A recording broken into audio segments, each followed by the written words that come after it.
Oh, God bless you. And thank you for coming today. That's notes. Um, you always know you had a divine connection with it. That's the mark. Originally, we're going to host this thing once a week.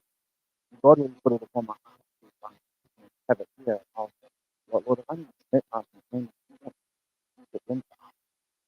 But I invited this over and during the thing, they said, what are you doing? And I laughed. And like, why are you laughing? It's just, for story. God, that's everything. So just a tiny bit of advice. Up until about 2020, I didn't really know what it was drafted in. I didn't understand the importance of God's goodness. I didn't understand the importance of why we need to fight, why we need to pray for it.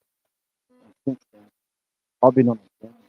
And last year, I had a stop elder sort of told me about Daniel Secomb being part of the same definition. I thought, I'm going to say over to that. Since then, we met each other and spoke about a lot of the time we spoke was about this. We both love Israel. And our friendship kind of grew. So I'm just going to pray that Jesus, God,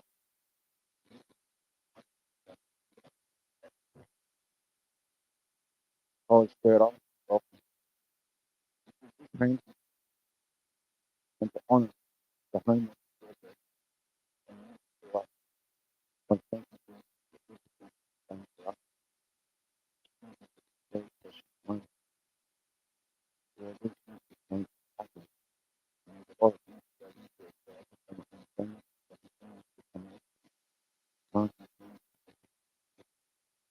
and on your faith, make it that you are happy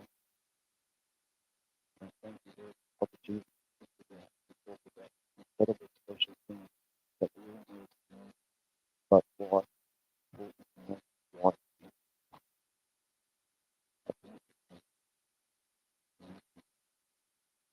I've just got a little presentation of this great opportunity. So why did I decide that it's important?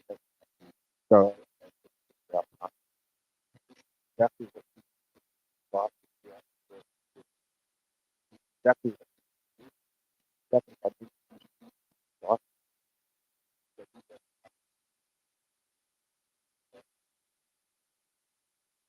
when you actually the part that this was the third time you've done it.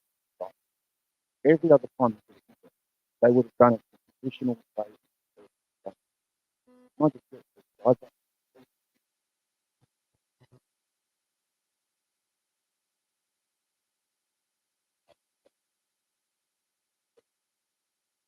but every time there's a part that there's always a trade up. There's always something that we trade for. I want to talk about that have a symbolic meaning. And they are important. If you've never considered this stuff before, do that with believe it or not about so, for example, the bitter herbs represent the bitterness and harshness of slavery. Now we use the bitter slavery of sin until Jesus came into our lives and we found that freedom. The chariot said the mixture of chopped apples, nuts, and spices represents the mortar what is slave to do the store apples. The past thickness salt water represents the tears shed. Now I don't know, but I shared a few tears in my sinful life before I found the Lord. The shank bone were symbolizing the Passover sacrifice, the lamb that was offered in the temple, and whose blood was used to mark the doorpost during the tenth plague. The roasted egg symbolizing the festival sacrifice that was offered also a symbol of communal destruction. It represents the cycle. The second bitter herb is the Roman edict, which is something that should These items were arranged in shade of place and used throughout the park and Australia. What I found very fascinating, very interesting, is that this is exactly what Jesus was, except on the last one, just before he was arrested, he did it a completely different way. In the Jewish custom, when a man wants to ask for a bride, he go to the father of that bride and he offers the offer. Now, the bride takes that cup, she's saying, I will see your proposal. So when Jesus offers the cup, not only like that, I'm also God and they accept it. So every time we accept that, yes, I just want to go over.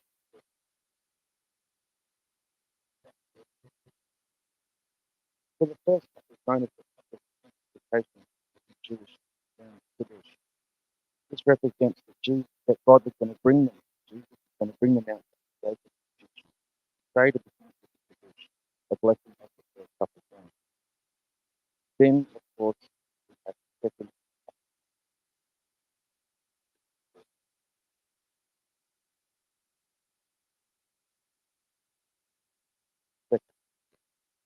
cup of the third cup of redemption, the fourth cup of cup. The third cup is the cup of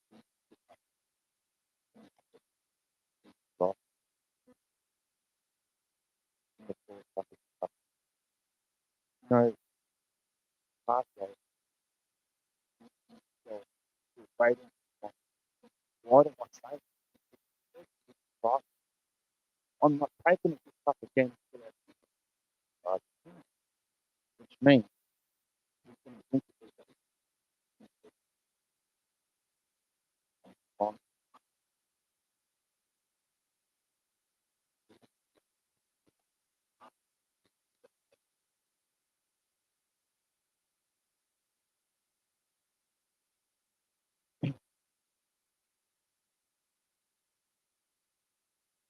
the pathway. So the pathway vessels on bread,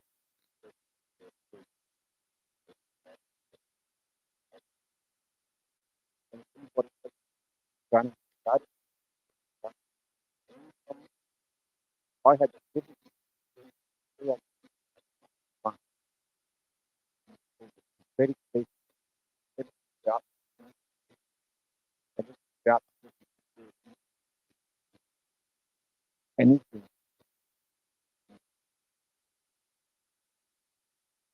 And that you can find that it's got sevenfold. And I did that with Gary, 100 not a plug, just something that I was trying to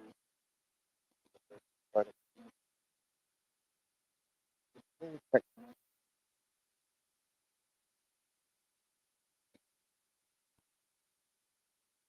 before I take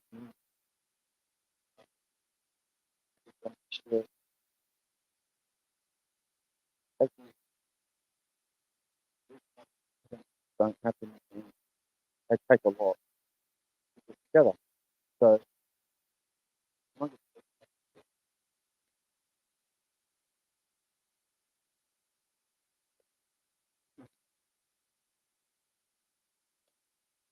if you find it in your heart that you want to give an offering and you do details up there, you wait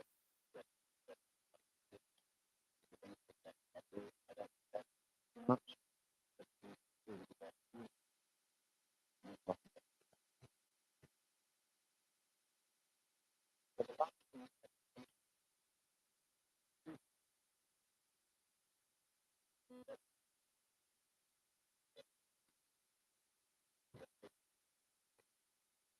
So that picture there represents the authentic of me. She put the picture together. Cover up the word that's on the Lord gave us December 20. And basically what it shows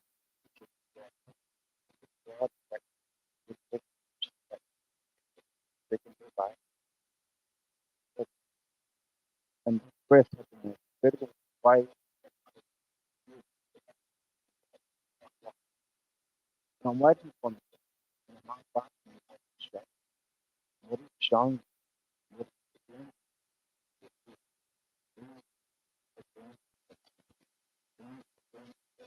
uh,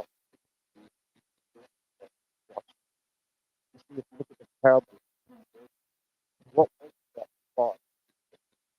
They lost it, right? Oh, there's distracted stuff. We can get distracted. Thank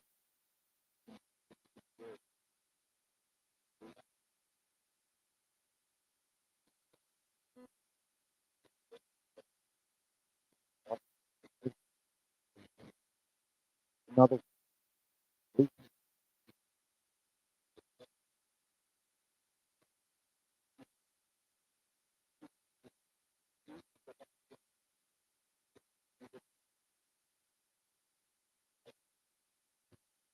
afterwards.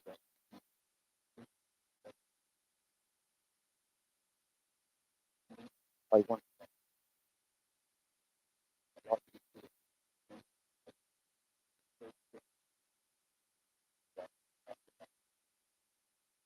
of I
In fact, if you look at the book of Genesis, it's exactly how the Sabbath is going to be.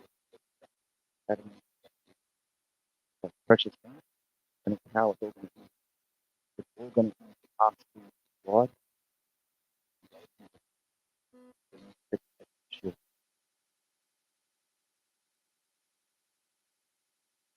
God, my absolute honor, joy, and privilege to be able to introduce this wonderful man of God who spent many years teaching in the United States and up until 2020, then I hope I don't get this wrong. I'll get him to come up with it. So, finish off the introduction. So Daniel was a keynote speaker, number two, on Latin American American, has an incredible knowledge, depth of understanding. So that's an amazing conversation. So I've listened to some of the things. Very, privileged. So what we're going to do now is we're going to listen to Daniel speak. I'm going to ask if you have any questions. Daniel, I'm going to look up Daniel.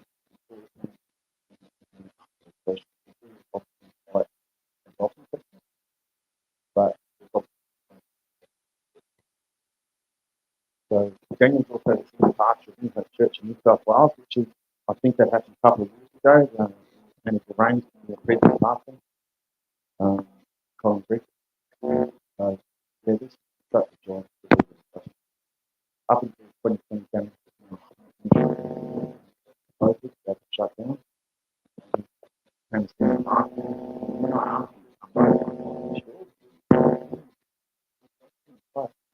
when I asked him, he'd asked me to do that, but now things established myself. So on that, I'm going to invite my friend sent to us role of the last day. Thank you. Cool. Thank you, everybody.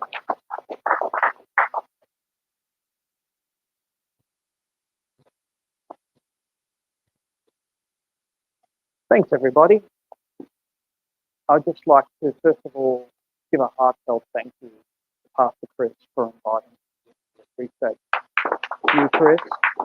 And Sharon, wherever Steffi is. Chris and Sharon are the most hospitable people, and it's a blessing to be in your home.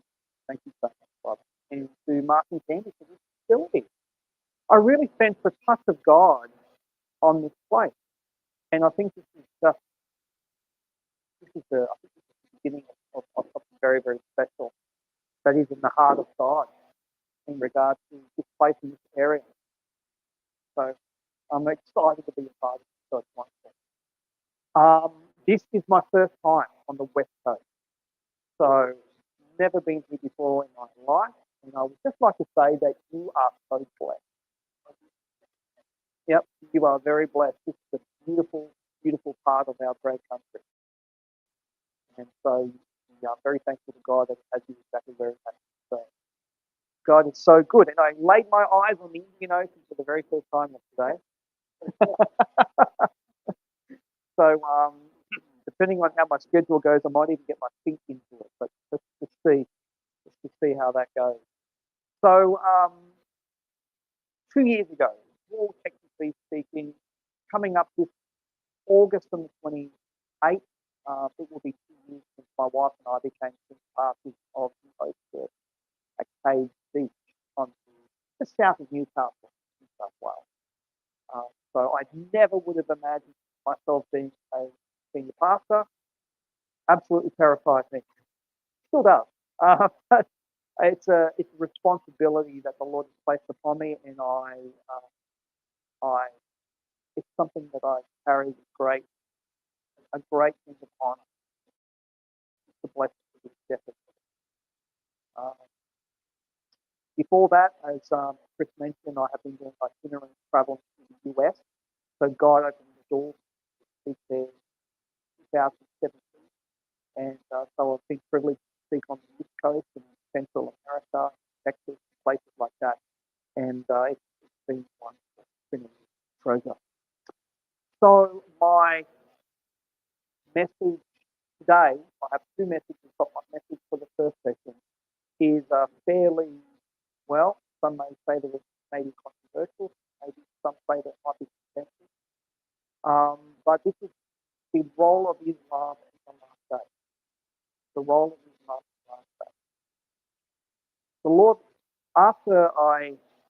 The Lord brought me on a trip to Israel in 2020. And it was there that He put a burden on my heart for Israel,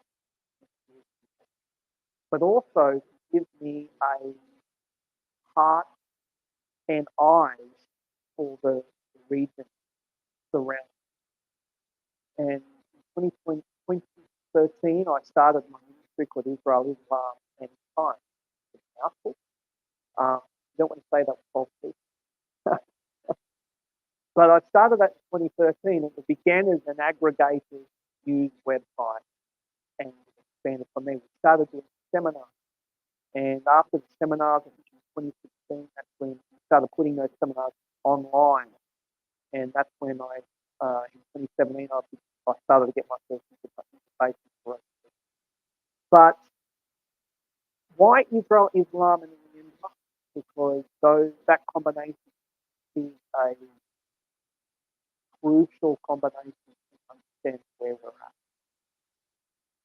Israel is central in regards to eschatology, and if you don't get Israel right, then your eschatology is completely out of whack. And Islam also, as you'll see, will play a major role. So let's move, without further ado, let's move on. So, will Islam play a role in the end time? And lots of questions are being asked about that, particularly as we've seen Islam being featured heavily in the news cycle. So since 9/11, Islam has prominently featured in our news current affairs. Islam has been asserting itself throughout the West and has established a political stronghold in many Western cities across Europe and the Middle East. And we know what I'm talking about. We've seen that happening very much so. In fact, particularly this year with the council elections in England, many of the Muslim politicians are sweeping power. So Islam may be the second largest religion in the world, but it is the fastest growing religion in the world. And it's projected to overtake Christianity in just 50 years. In some Western countries, Islam is projected to sweep the power in the future, such as England, France, Belgium, the Netherlands, and Germany. So Western Europe is in very precarious.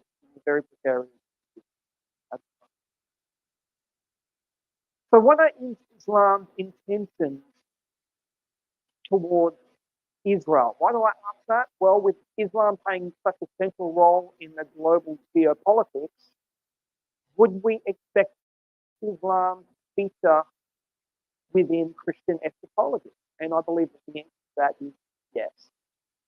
But in order for us to answer that, we must ask about Islam's attitude and intention toward Israel and the people, considering Israel's central role in the end times. And for all of us, we all know it's becoming more and more obvious.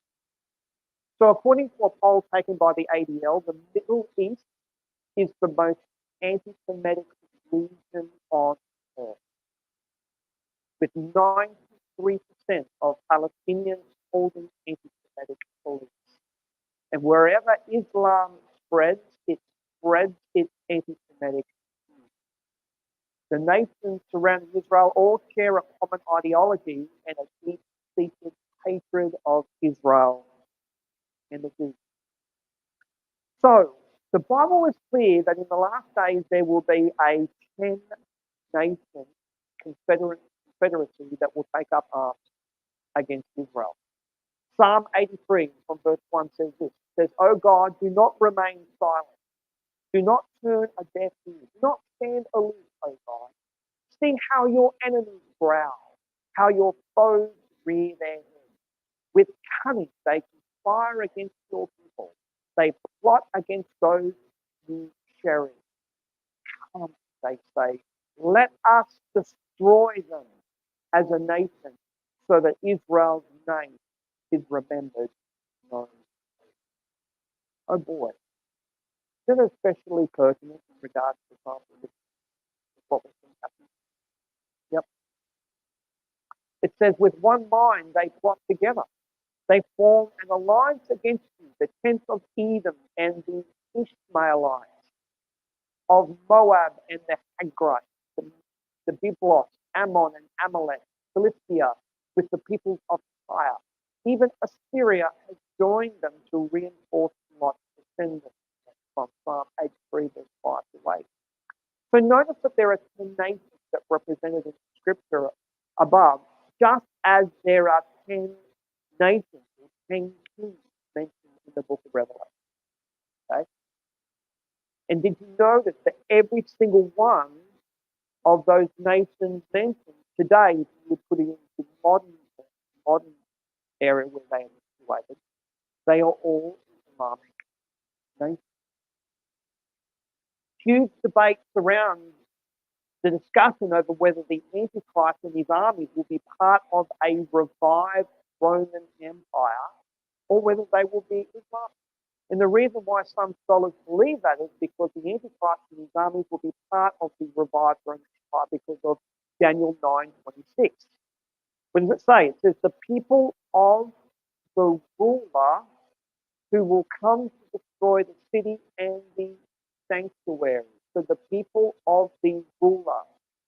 So who were the people of the ruler who came and destroyed the city of Jerusalem and the temple?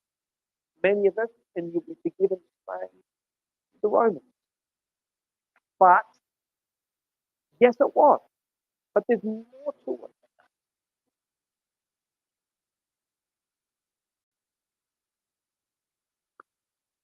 The people of the prince in Hebrew is Nagid. Everybody say Nagid.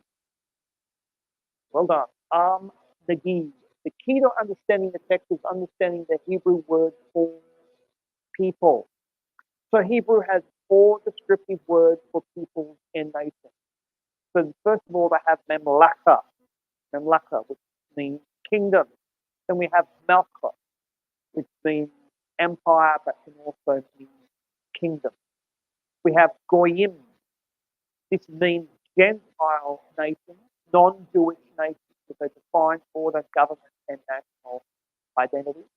And then we have which means a ethnic people group. Ethnic people group. So Paul the Apostle, or his ethnicity, was the fact that he was Jewish, right? He was from the tribe of Benjamin, right?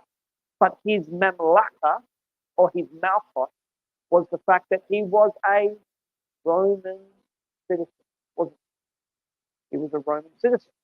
Now, the text in Daniel 9:26 clearly refers to a ethnic people group. So what was the ethnic people group who came and destroyed the city of Jerusalem and the temple?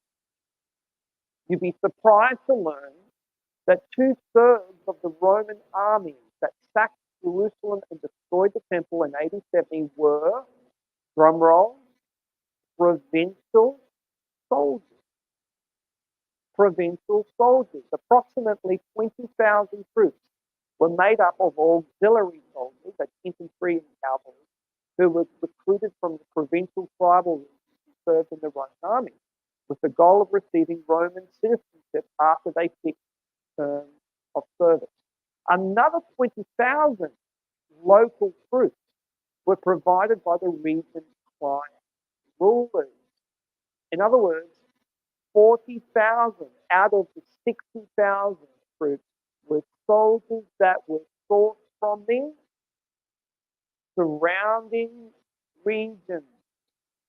Troops from the surrounding regions. Only 1/3 of the Roman army, 20,000, which made up the 4 legions, were actually Italian. Only 1/3. So the surrounding nations from which the provincial soldiers were sourced were predominantly from Arab nations. Arab nations.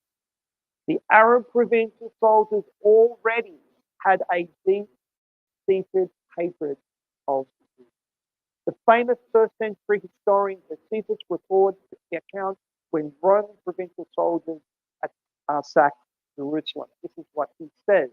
Josephus says, but as for the legions that came running thither, neither any persuasion nor any threatening could restrain their violence. Yet were their passions too hard for the regards they had for Caesar, and their dread they had of him who forbade them, as was their hatred of the Jews, and a certain vehement inclination to fight them, too hard for them also. So what is Josephus saying? He's saying that for the provincial Arab soldiers, Roman soldiers, their hatred for the Jews outweighed their loyalty to Caesar.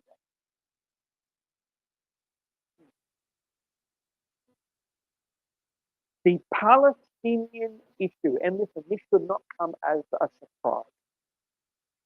The Palestinian issue will be the pretext of the final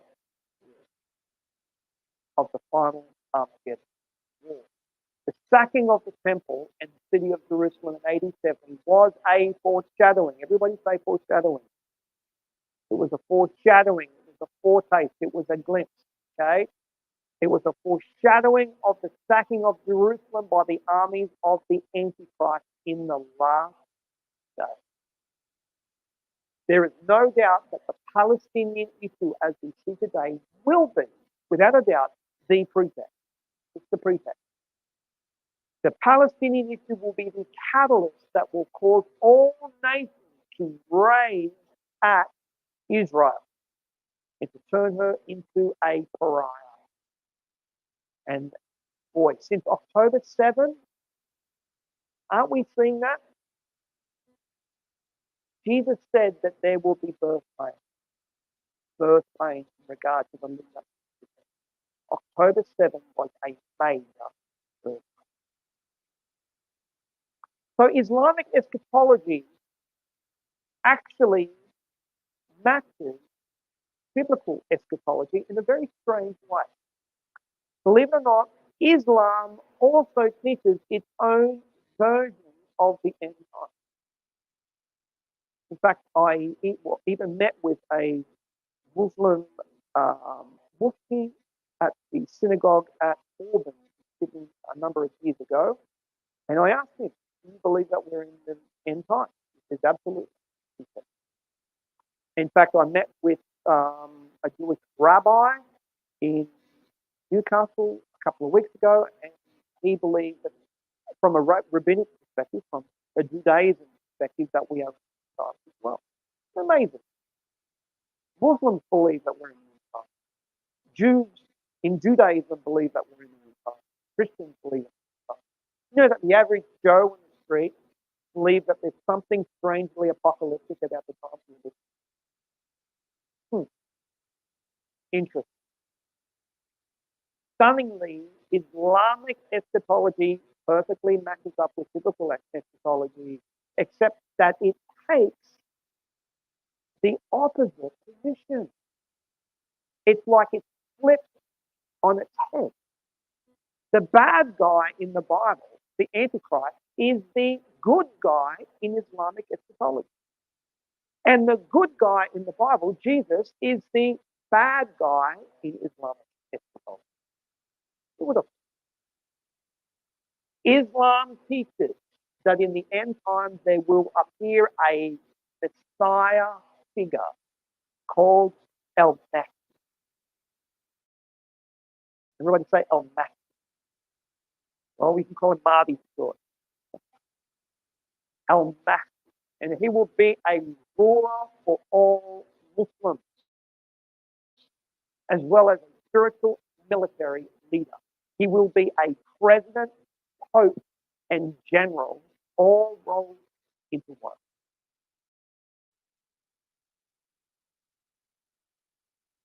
Muslims will believe that he will appear in a scenario of great global chaos and conflict. This is from a Muslim scholar, Sheikh Muhammad Hassim Kabani. This is from his book, The Approach of Armageddon and Islamic Perspective. This is what he says. He says, right, within these, by these Islamic scholars, they're referring to the last day. Okay?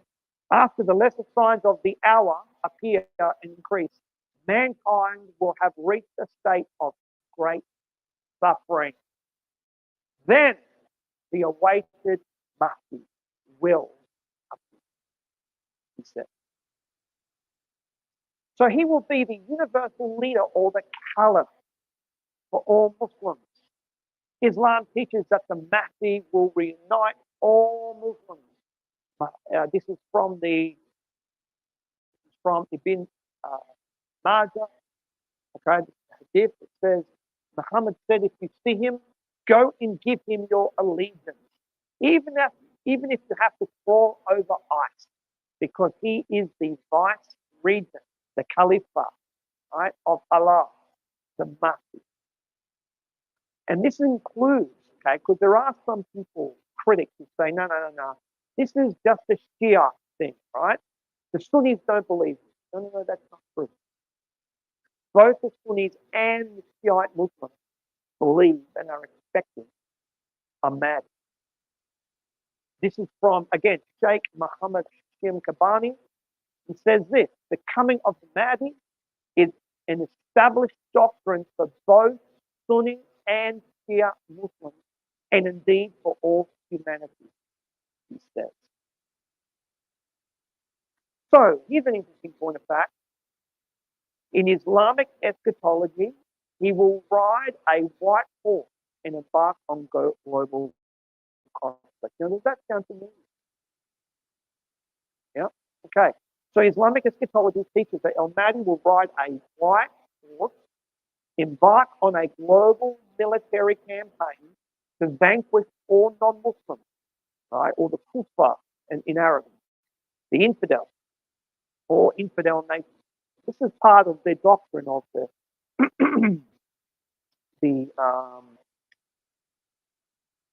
House of War, Da al-Sham and Da al-Islam. Okay, so all non-Muslim nations are Da al-Sham, which means House of War. So within Islam, they teach that the Muslims and the Ummah means the House of Islam. In other words, just like church with a capital C, the worldwide church, they say the Ummah must wage continual jihad on the non-Muslim nations until they submit to Sharia. When they submit to Sharia, that's when they become Da'al Islam, the House of Islam. The book of Revelation says this: I watched as the Lamb opened the first of the seven seals, and then I heard one of the four living creatures say in a voice like thunder, "Come." I looked, and there before me was a white horse. Its rider held a bow, and he was given a crown, and he rode out as a conqueror, bent on conquest. So let's have a look at some images that I've sourced of that Muslims put together in regard to what they think the coming Mahdi would look like. There we go. That's the thumbnail taken from a video or a teaching on the Mahdi. Here's another one. It says Imam Mahdi, the last savior. And this one here is again as well. I think the one on the right is actually AI, but that gives you a bit of an idea of their expectation of what he will look like. So he will ride a white horse and embark on global conquest. And interestingly, this tradition is based on the Islamic interpretation of the Christian scriptures. Now, despite the fact that Muslims view the Bible as being corrupted, and if you're not aware of that, Muslims believe that our Bible is corrupted by Jews and Christians. But they still claim to believe that some parts of the original inspired book are still to be found within the corrupted Bible. So Muslim scholar Ka'ab al-Arba is viewed among Muslims as a trustworthy transmitter of the hadith. And he has expressed his view that this description of the rider on the white horse as found in the book of Revelation is indeed the Mahdi by two well-known Egyptian authors, Muhammad ibn Izzat, Muhammad and Muhammad Arif, in their book Al-Mahdi and the End of Time. Just wondering, can I have a glass of water? That's all right. That'll be great. So Islamic scholars are unanimous that his conquest is global, global and victorious. So this is from Muslim scholar Ibn Hajar. Hajar. Thank you very much. I appreciate that. Halfami, and listen, I'm not going to say that name, but I'll do the same time as this call. He says the Mahdi will invade all the places between east and west. And then there's another one here. He says the Mahdi will establish right and justice in the world and will eliminate evil and corruption. He will fight against the enemies of the Muslims who will be victorious, he said. Okay, here's another interesting point.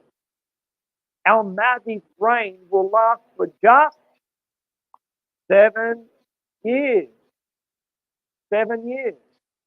While there are a few traditions that specify that the Mahdi will reign on the earth for as much as 8 or possibly even 9 years, most traditions state that the time of his reign will be 7 years.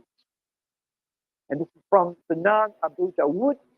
He says, the Prophet said the Mahdi will fill the earth with equity and justice as it was filled with oppression and tyranny.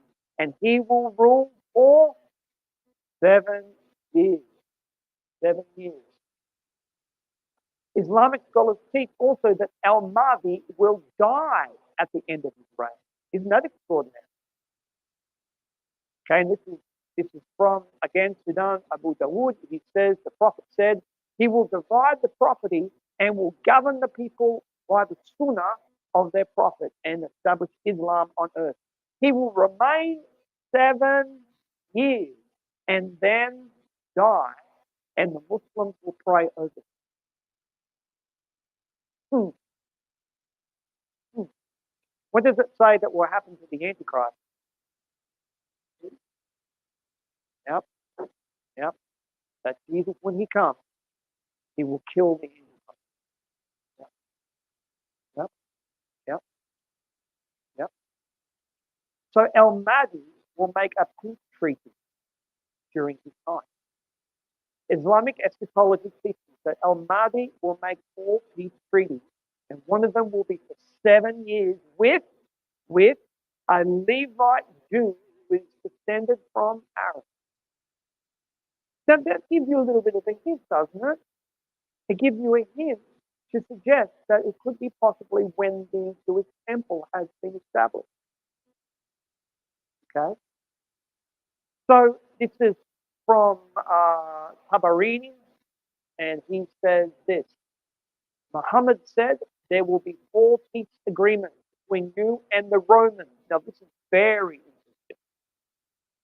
Did you know that Muslims believe they refer to Christians or Westerners in general as Romans?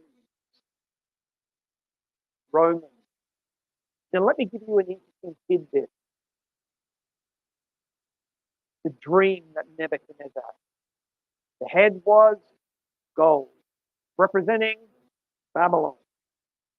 The arms and the shoulders also was silver, okay, representing the Medes and the Persians, okay, with the 2 arms, each Persian. The weight was bronze, representing the Alexander the Great Empire, the Greek Empire, okay. The 2 legs were iron, representing the Roman Empire. And remember, Rome was always divided into 2. The Western Roman Empire and the Eastern Roman Empire.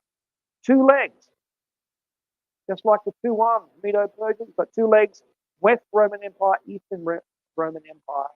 And yet the iron continues on into the feet. But there's another element there, clay. Clay. These 2 will not mix.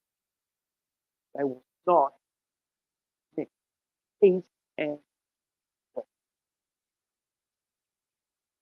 Here it says And I think this is amazing.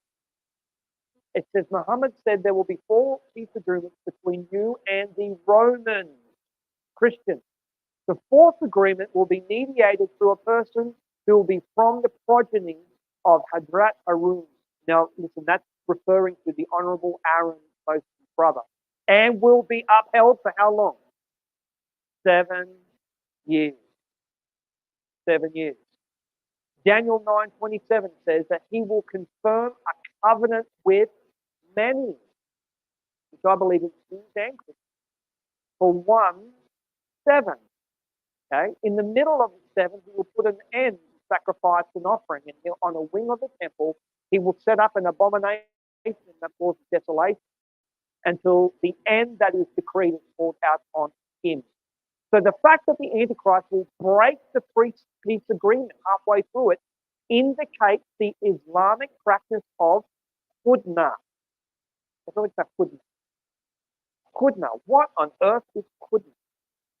Hudna is the practice where Muslims are not permitted to honor any contract or treaty with infidels. That's the truth. They're not permitted. This is why Hamas always breaks ceasefire agreements with Israel. Always. They will not honor ceasefire agreements with Israel. Okay? Hudna. Okay? They are not permitted to honor any contract or treaty with infidels. They are obligated to break it. What happens here? Well, it says he will confirm a covenant with many with 1/7, but in the middle of the 7, he will put an end. He will break it. Here's another interesting tidbit.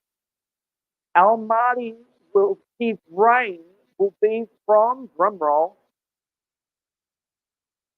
his enemy. Surprisingly, Mahdi will not be basing his headquarters in Mecca. No, not Mecca, nor Medina, but rather in Jerusalem. Or as they say in Arabic, Al-Quds. Al-Quds. So this is actually from two meetings, as quoted by Muhammad Ali bin Zubair Ali. It says here, armies carrying black flags will come from Khorasan. No power will be able to stop them, and they will finally reach Hira. That's Baitul Maqdis in Jerusalem, where they will erect their flag. Where they will erect their flag. We'll read about that march, that army coming in. Read Isaiah 13. Very interesting. This is again from Muhammad ibn Izzat. It says that the Mahdi will be victorious and eradicate those pigs and dogs. Now, you need to understand within Islam, pigs refer to Jews, pigs refer to Christians, and dogs refer to Jews. Okay? So that there will once more be a caliphate, as the hadith states. Now, I should mention, al-Baghdadi, remember Islamic State? They tried to revive the caliphate with the rise of ISIS, right? Islamic State. They tried to revive it, but it failed. Why? Trump was in power at the time, and as soon as Obama left, Trump wiped them out. They were wiped out, dealt with speedily. The Mahdi will be victorious and eradicate those pigs and dogs so that there will once more be a caliphate, as the hadith states. It says, Jerusalem will be the location of the rightly guided caliphate and the center of Islamic rule, which will be headed by Imam al-Mahdi. That will abolish the leadership of the Jews, put an end to the domination of the Satan, fit evil into people and cause corruption in the earth. Okay, so al-Mahdi is a surprise. Al-Mahdi will have a sidekick. He will have a sidekick. What's the name of his sidekick? What's the name of his PA, his personal assistant? His name is Al-Issa, which in Arabic is Jesus. Islamic eschatology teaches that Al-Mahdi will have an outsider called Al-Issa, Jesus. Yet this is not the biblical, this is not the Christian, yet not the Jesus we know. Though it is taught in Islamic literature that this Jesus will be Jewish, will be Jewish. Islam teaches that. Okay? But he will be a. Now, let me tell you something interesting.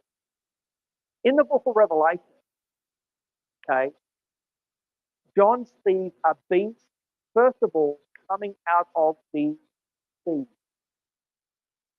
What does sea, the sea represent in biblical prophecy? The sea always represents the nation, Goyim, the nation, the Gentile nation, okay? But the second beast comes from the land, Haaretz, that's Hebrew for Haaretz. In other words, referring to the land of Israel. The second beast comes from the land, from Haaretz, the land of Israel. In other words, he will be a Jew. What is that referring to? The false prophet. The false prophet. Al-Issa will descend to earth, but unlike in Christianity, it will be to assist the masses by killing the Dajjal. We'll talk about him in a minute. Breaking the cross, killing the pigs, and abolishing the jizya tax. Put an end to Christian misconceptions about him being the Son of God. So in other words, this Muslim Jesus will come and try to make the record straight. He'll say, you Christians were wrong. Jesus wasn't crucified on the cross. He wasn't the Son of God. He is a servant of Allah. Right? Al-Issa, right, will also perform miracles. And this will be a massive deception. Massive deception. It says, perform miracles and will cause many to abandon their religion and to convert to Islam. Now let's read from Revelation chapter 13 and verse 11. And then I saw a second beast coming out of the earth. It had two horns like a lamb and it spoke like a dragon. It exercised all the authority of the first beast on its behalf and made the earth and its inhabitants worship the first beast, whose fatal wound had been healed. And it performed great signs, even causing fire to come down from heaven to the earth in full view of the people. By the way, did you notice at the top? I saw the second beast coming out of the what? The land. Right? It says, because of the signs, it was given power to perform on behalf of the first beast. In other words, the first beast is the Antichrist, Al-Masih, right? It deceives the inhabitants of the earth in order to set up an image in honor of the beast who was wounded by the sword, yet lived. Now let's talk about another bit.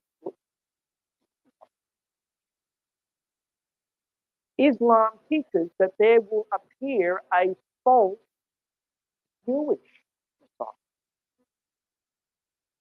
Can you see that this is like a satanically inspired strategy? It's a satanically inspired strategy. Islamic eschatology teaches that in the last days, a false Jewish Messiah will appear on the clouds. In Arabic, his name is Dajjal. He is reputed to have one eye and will appear riding on the sky on a white donkey. On a white donkey. Islamic literature teaches that Al-Mahdi will kill him. That's what it teaches. So Islamic scholar Osama Abdullah, he says this. Briefly, Christians believe that Jesus will come down to the earth and fight for the state of Israel. That's what we believe, isn't it? Yep. Zechariah 14. Yep. What seems to be quite ironic to me is that those Jews that Jesus is supposedly going to fight for don't even believe in Jesus. Right? And he's got a point. They're right. He's right. It is true. It says, as God himself, nor as a messenger of God. He says, Jesus never liked the Jews, which I think is hilarious. Jesus is Jewish. Right? He is born in the line of David. He was born to a Jewish mother whose name in Hebrew is Miriam. Right? Okay? In fact, he is twice the son of David via his father's line and his mother's line. Born in the Judean town of Bethlehem. Right? So he says Jesus never liked it. And listen, Jesus didn't like the aristocratic ruling class, the Pharisees, the teachers of the law, the Pharisees, the Sadducees. He was the one that he fought. They were the ones he fought. Now, without being biased, he says, we Muslims have a story that makes a lot more sense and is empty of contradictions, he said. He says, we believe that Jesus will come down to earth toward the end of the world. The end of the world time to fight the army of Satan, which will mostly be from the bad Jews or the Zionists, right? Zionists. In other words, Jews who believe that they have a right to their historic homeland. Okay, that's Zionist Jews. Jews who actually believe in the Abrahamic covenant. That the promise of Abraham made to Abraham's seed. Okay, now there's two aspects to the seed. There is the natural seed of Abraham, which is plural, and there's the spiritual seed of Abraham, which is Christ. Okay, we have to get that right. But that's what Zionist Jews are. They're the bad Jews, according to them, which is as we call them today. It says, and they're deceived from the polytheistic Christians or the Trinitarian Christians. In other words, Christians who believe in the Trinity, the vast 99.9% of us. And the pagan polytheists, such as Hindus, Buddhists, etc. He says, some Jews and many Christians will be among the good and blessed who will fight with Jesus' side. He means Islam, Islam's side. He says the army of Satan, okay, will be led by a person who will claim to be Jesus Christ himself.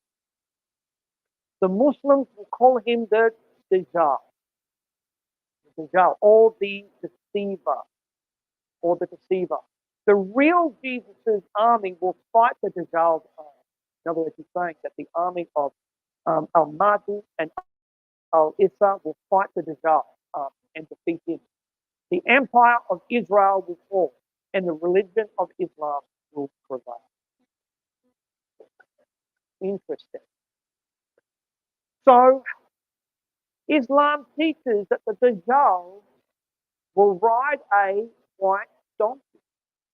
A white donkey. So it says this. This is from Ibn. I can't pronounce that. Indeed, the height of the Dajjal is 40 cubits, based on the original cubit. Beneath him is a bright white donkey. Ibn Harariya narrated the Prophet said, Dajjal will come on a very white donkey, whose span between the two ears is 70 bar, whatever that is, cubits. Okay, here's another one.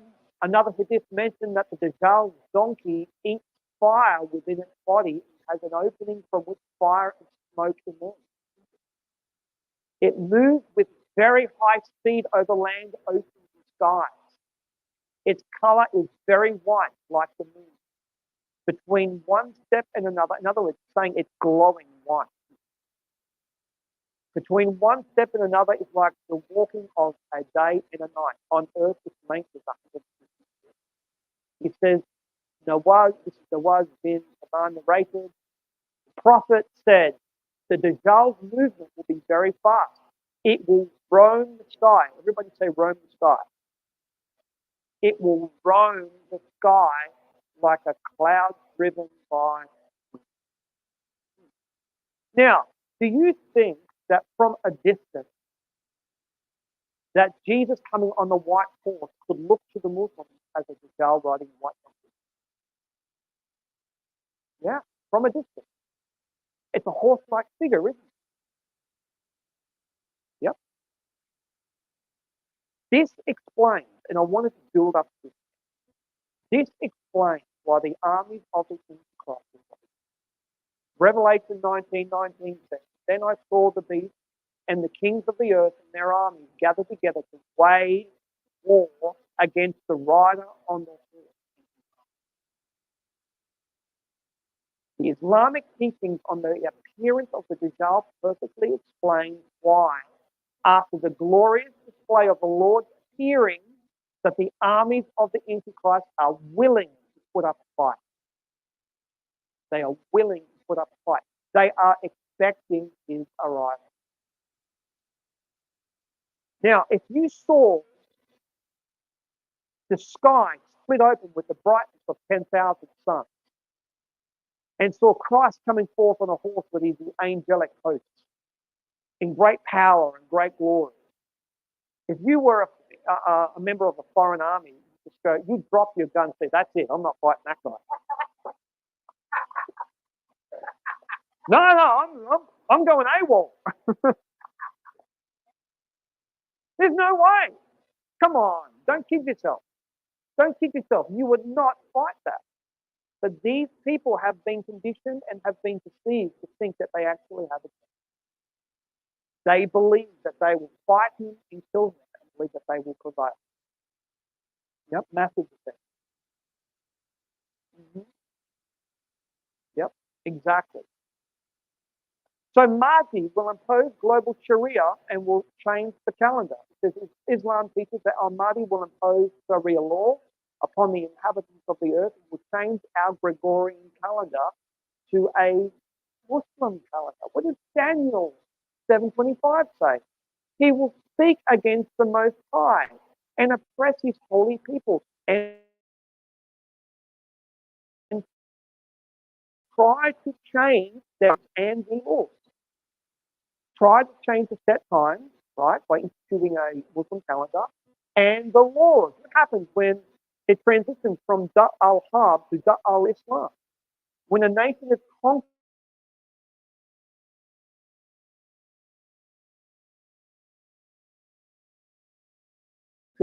by Sharia law, in other words, he changed the laws. The holy people will be delivered into his hands for a time, and half a time.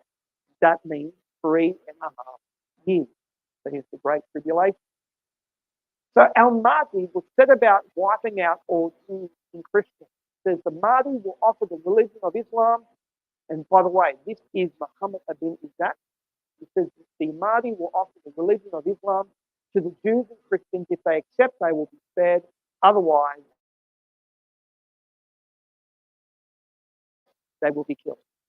And I should mention, this is probably one of the most famous hadiths in regard to Islamic end times. In fact, it's a very disturbing hadith because this hadith was actually part of Hamas's original charter.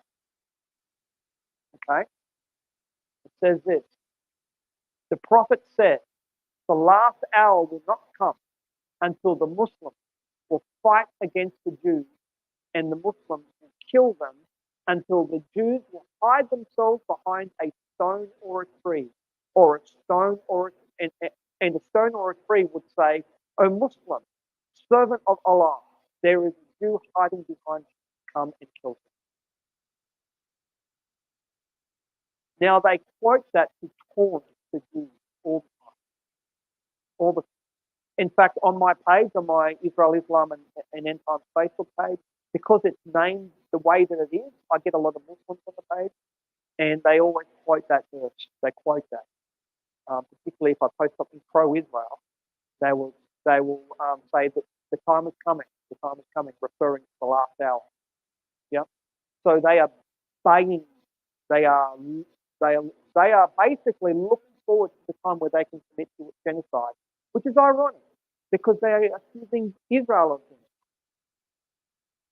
This is the pack of lies. Not true at all.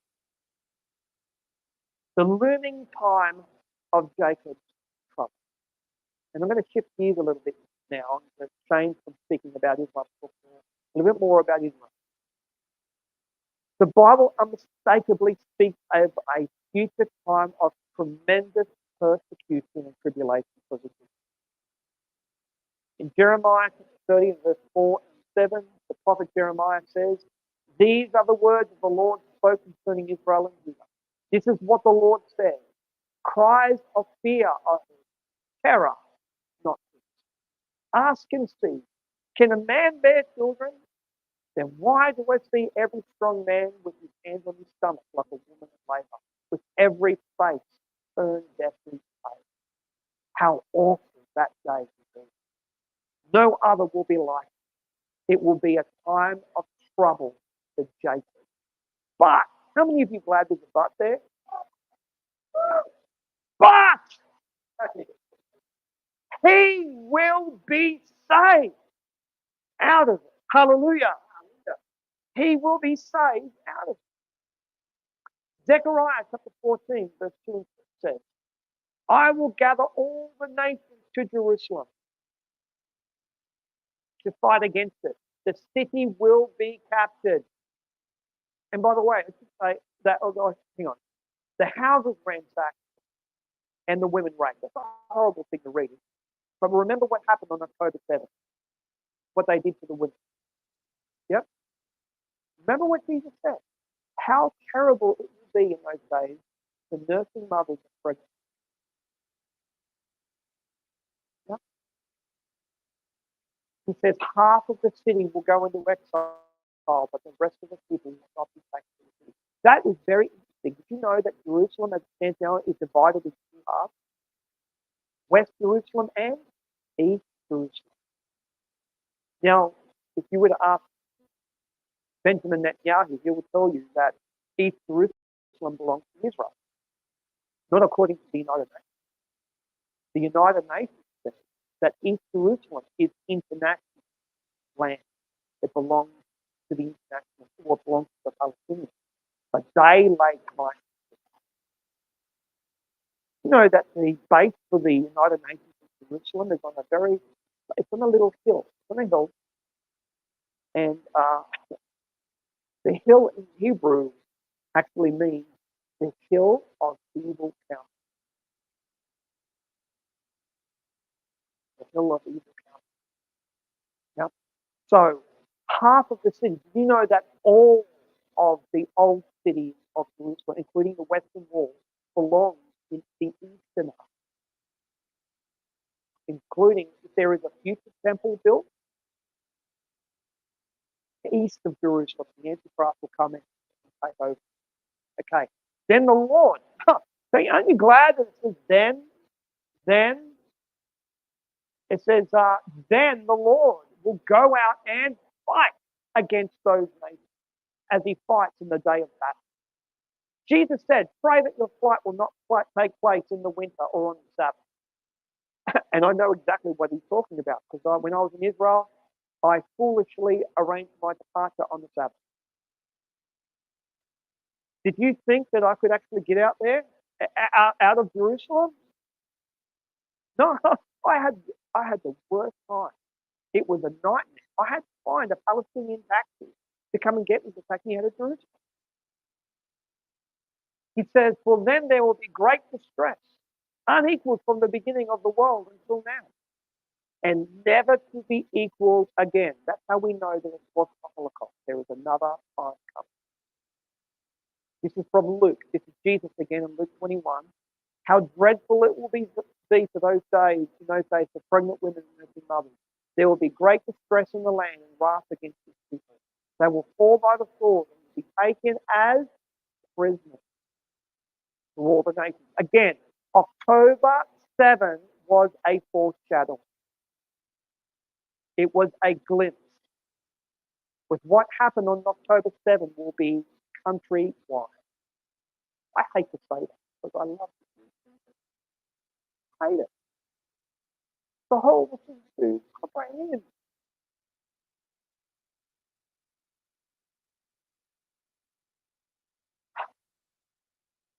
There will be great distress in the land of Russia. they were fall by the sword, taken into prison for all the men. Zechariah 13, verse 8.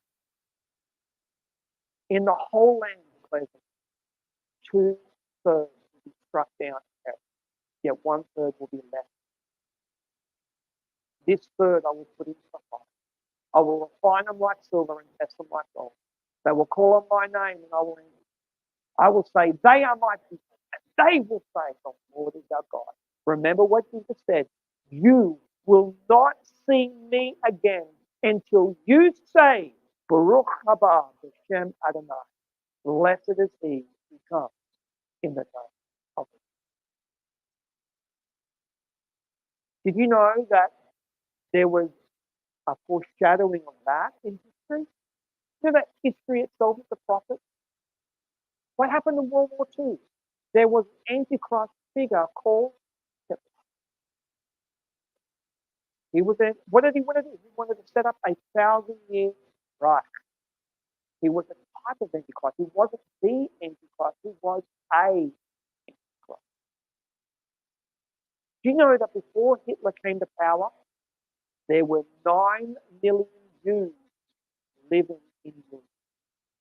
9 million Jews living in Europe. How many Jews did Hitler wipe out? 6 million. What is that? 2/3. 2/3.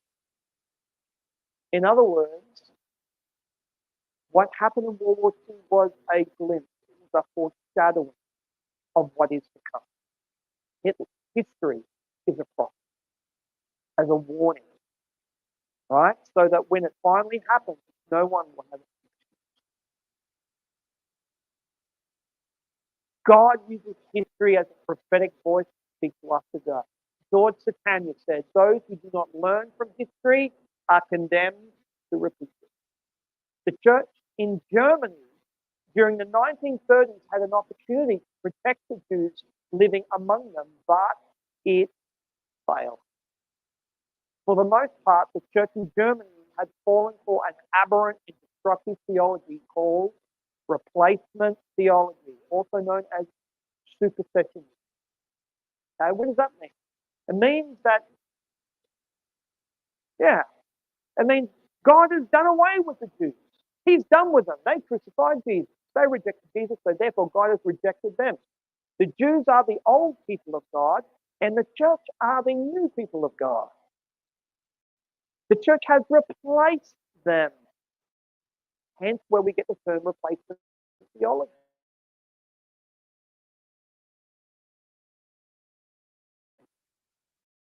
This has been a demonic, has been the pretext for a lot of anti-Semitism that we see going on in the church. This is a German Christian's eyewitness account from when he was in Nazi Germany. This is what he said. He says, I lived in Germany during the Nazi Holocaust. I considered myself a Christian. He says, we heard stories of what was happening to the Jews, but we tried to distance ourselves from it, because what could anyone do to stop it? A railroad track ran behind our small church, and each Sunday morning we could hear the whistle in the distance and then the wheels coming over the tracks. We became disturbed when we heard the cries coming from the train as it passed by.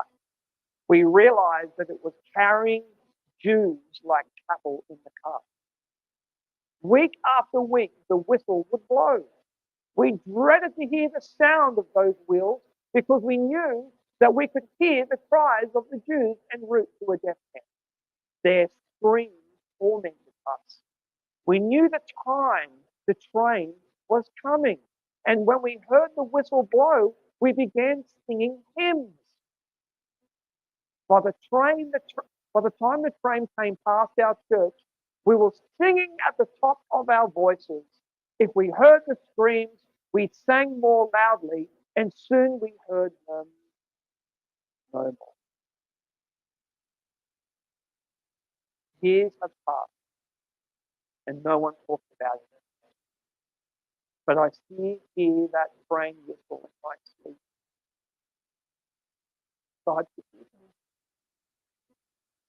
forgive all of us who called ourselves Christians, yet we did nothing to anything.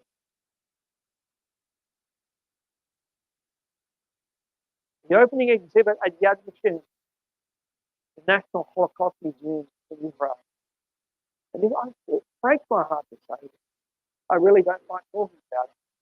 But it lays the blame, and this is the exhibit may have changed, but it says it lays the blame for the Holocaust squarely on the Jews. We must ask what it must have been like for the Jewish people for them to come to us.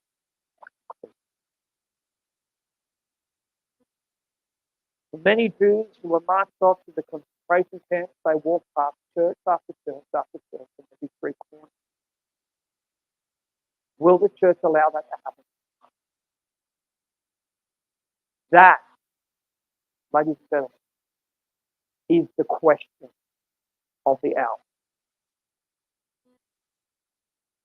That is the question of the church. Will the church rise up? Will the church take a step?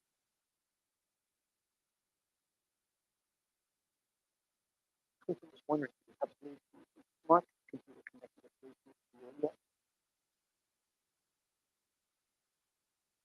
just a quick little step.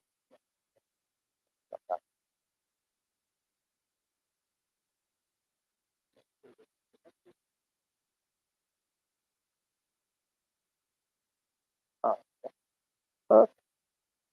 There we go. There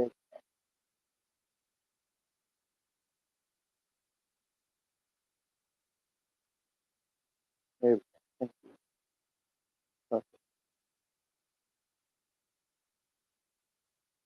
So what happened in Nazi Germany was an apocalyptic dress rehearsal. Again, glimpse, foretaste, foreshadow of what the Jews will face in the future. The church has a golden opportunity to learn its lessons from Nazi Germany, rise to the occasion and right its wrong. If the church is also in a precarious position to prevent such a calamity from happening, as so much of the church is, so much of the church is asleep. Art Cap, what a great man, said this. And he said this in Germany in 1986. He said, World War II may be over and Nazism may be defeated as a political and military, but the spirit powers that brought Nazism into being to destroy a nation and almost the entire civil world, those powers yet rule over the earth, waiting for their next opportunity to insert themselves into the affairs of man, while the church sleeps. So the church has a golden opportunity to reverse the many years of damaging preconceptions that the Jews have towards Christians. Finally provoke them to jealousy for what rightfully belongs to them, that is their Messiah, the King of the Jews. And there will not be one Christian that will be able to escape this responsibility of how we respond to Jews in life. The Jews have a term for Gentiles who are taking it upon themselves to wit lives for the Jewish people. And the term in Hebrew is Chasidi Imot Ha'olam, which translates as the righteous among the nations. We have books and films such as A Hiding Place with Corrie ten Boom and Schindler's List with the heroic efforts of Oscar Schindler. And then we have the story of Sir Nicholas George Winton, who saved 669 Jewish children from the search there. How many of you have actually seen the movie with Anthony Hopkins called One Life? It was actually based on this story of Sir Nicholas Winton. But I want to show you, you're actually going to see real footage of it's like a Book of Life show on TV in England where they have Sir Nicholas Winton on. What's this?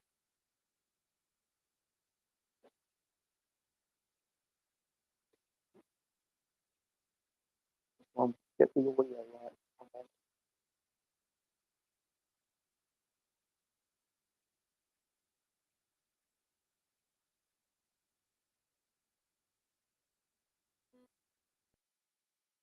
Okay. Might be available. I just need to get the audio right. Yeah, so it's connected. So it's connected to logic adapter.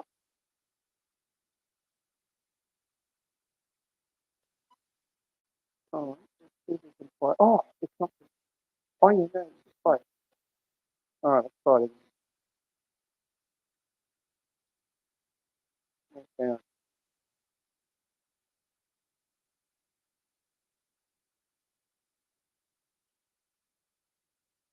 Hit the video.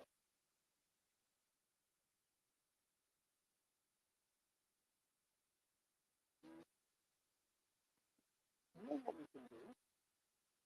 Hold this microphone right there. Yep.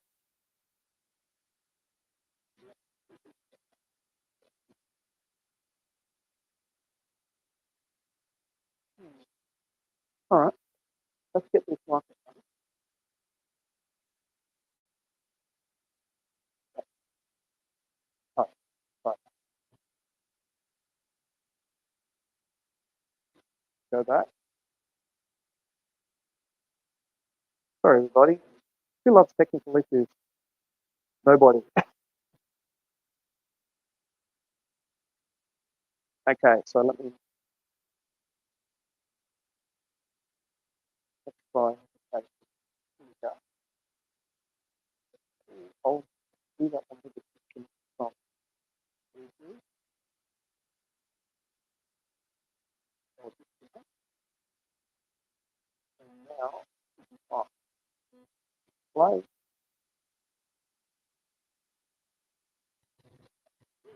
Is the list of all the children. This is Vera did. Now, Vera Gissing. We did find her name on his list. Vera Gissing is Percy's wife. And I should tell you that you are actually sitting next to Nicholas Winter.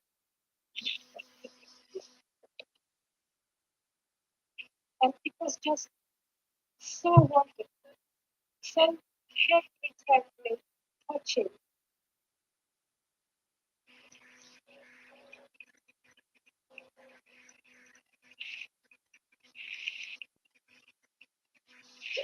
Is there anyone in the next 2 nights who owes their life to Nicholas Winter? If so, would you stand up to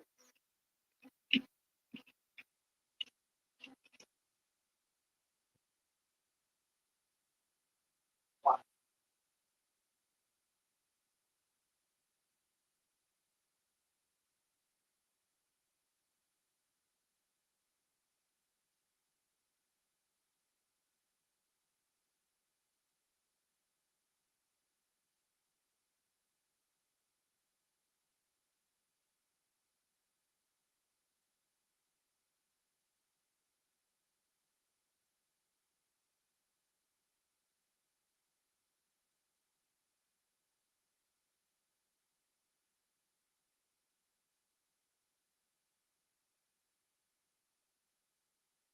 Wow. Isn't that powerful?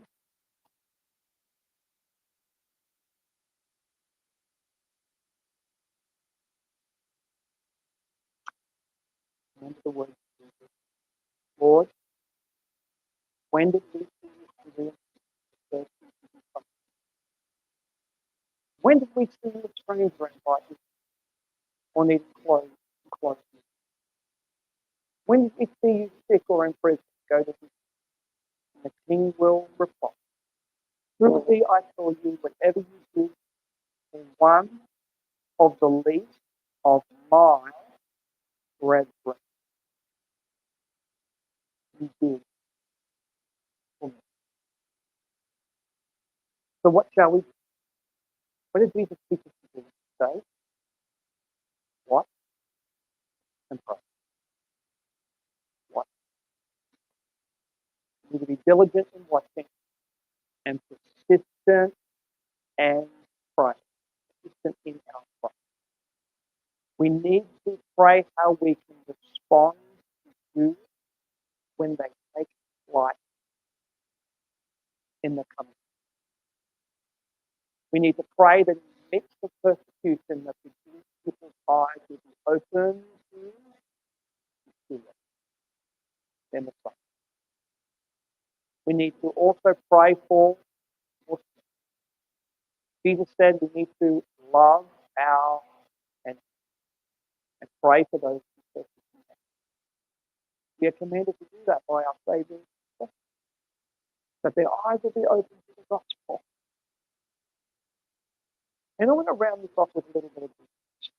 It has been heavy. You know,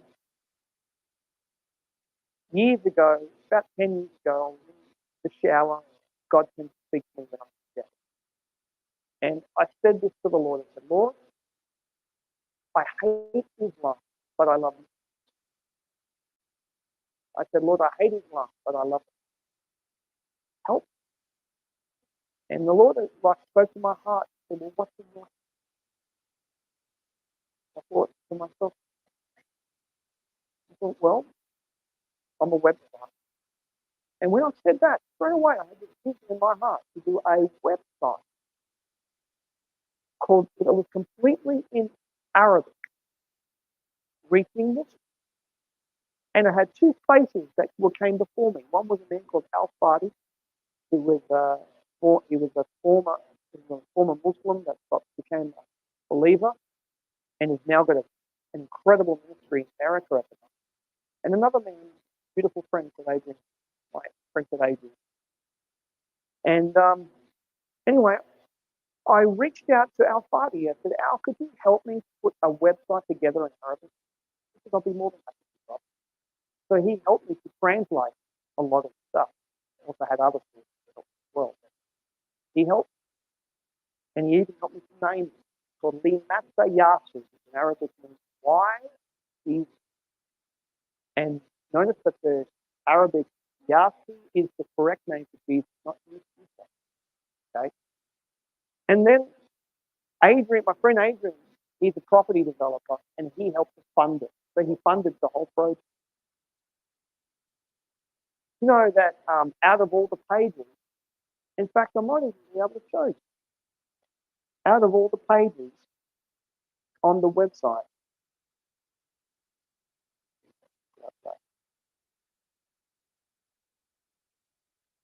so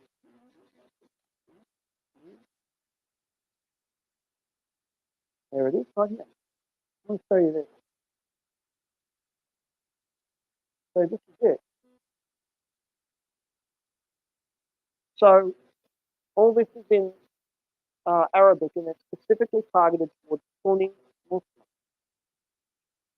And I'll just scroll down. Yeah. See this section here? Here in Arabic, it asks, have you had a dream about Jesus? Have you had a dream about Jesus? And it says, if so, you're not the only one. Here's what you need to know. Now that page, you click on that button, it goes to a page where it explains to you what that means and shares the gospel. That page is the most hit page on all the pages on the website. Isn't that beautiful? Yeah. God is moving by His Spirit. Isn't it wonderful to know that even days of great turmoil and tumult and conflict, there is still light shining in the dark. We need to keep our, that's what we need to keep our hope focused on. Remember what Jesus said. He says, when a woman is in labor, she is in turmoil and she is in travail. But when the baby is born, she forgets his trouble, for the baby has come. Jesus said, in this world you will have trouble. You should take heart, for I have overcome the world. Amen. Ready to pray? So Jesus, what a Savior. Oh, Jesus, our hearts are exploding in thanksgiving. What a great and awesome Savior you are. You are the cloud rider. You are the one riding on a white horse coming to save us. Oh, Jesus, we come to give you tribute. We come to give you praise. We come to give you glory. Oh, Jesus, we magnify your holy name. We exalt you. We just pray, Lord God, that you will be with us, Lord Jesus. Help us to retain everything that we've shared with you. And may it go out. May it help people to understand and to comprehend where we are at in this great and amazing time. In Jesus' name. Amen. Amen. Do you have any housekeeping announcements? Or Chris, would you like?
Shofar torn.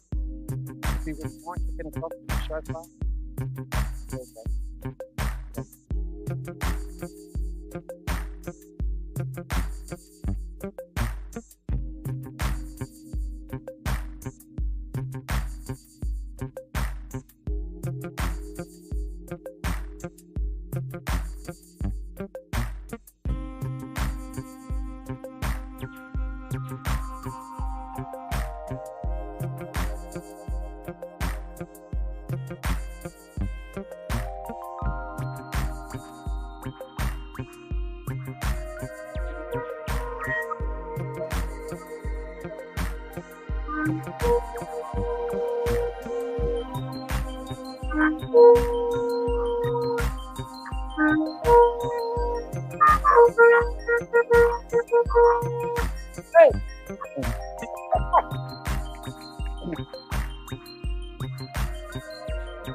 okay, so I just got something I want to share.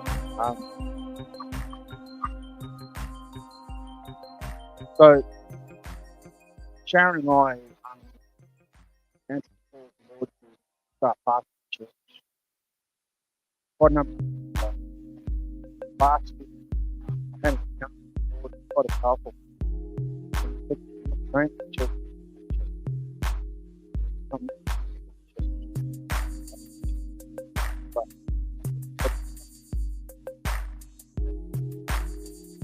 that's exactly what I want. It's great. At least bring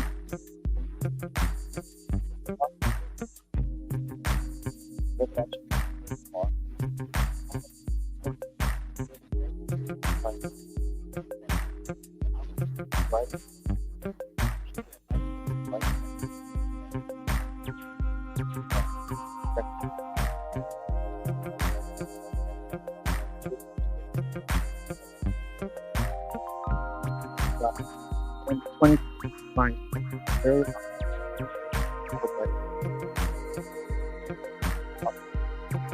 one main church celebrate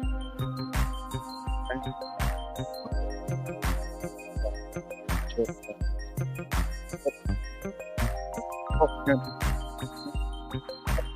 we put that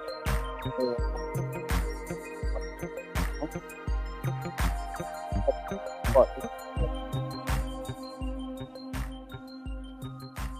we want to come here. We want to be together about together. That's what I'm sharing. Or just like to share. Well, what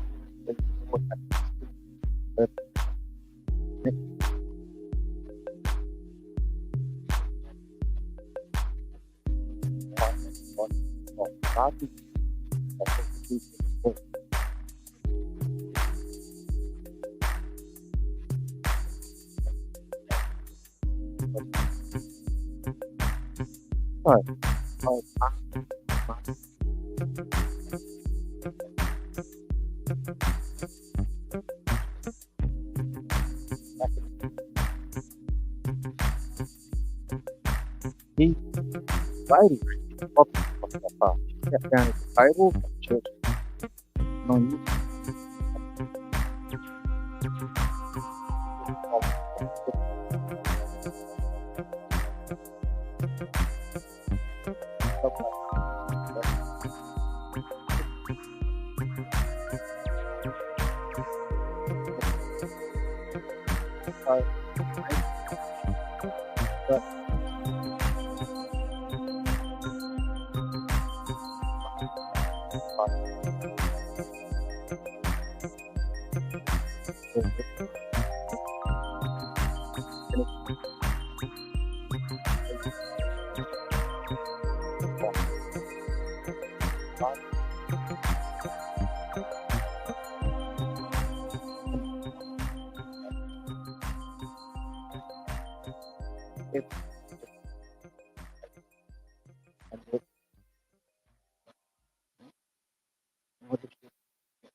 fire.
We've got taken off so much already. Ben, please come up and share. Thanks, brother.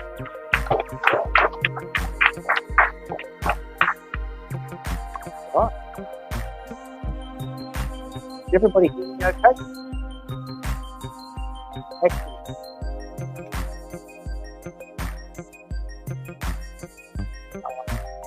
Okay.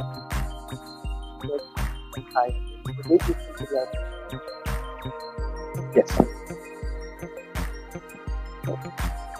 Oh, beautiful. All right, glad to see you once again.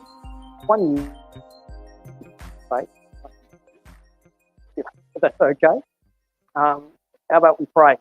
So, Jesus, we ask for your favor, your presence to come. Anoint you. I pray that you the one. Oh God, I just pray your Spirit will be upon every single point. The Spirit will be upon every single sentence. Jesus, like your word says, it is not my word, like a hammer that smacks the rock. Lord, I pray that your word smacks every heart of God. Soften the heart, open to the spirit, and open their hearts to your message. Amen. Right, so my previous message was on the role of Islam at the end of the age. But my message for this second session is called The West, Islam, and the Last Day, talking specifically about what's happening in regard to Western nations and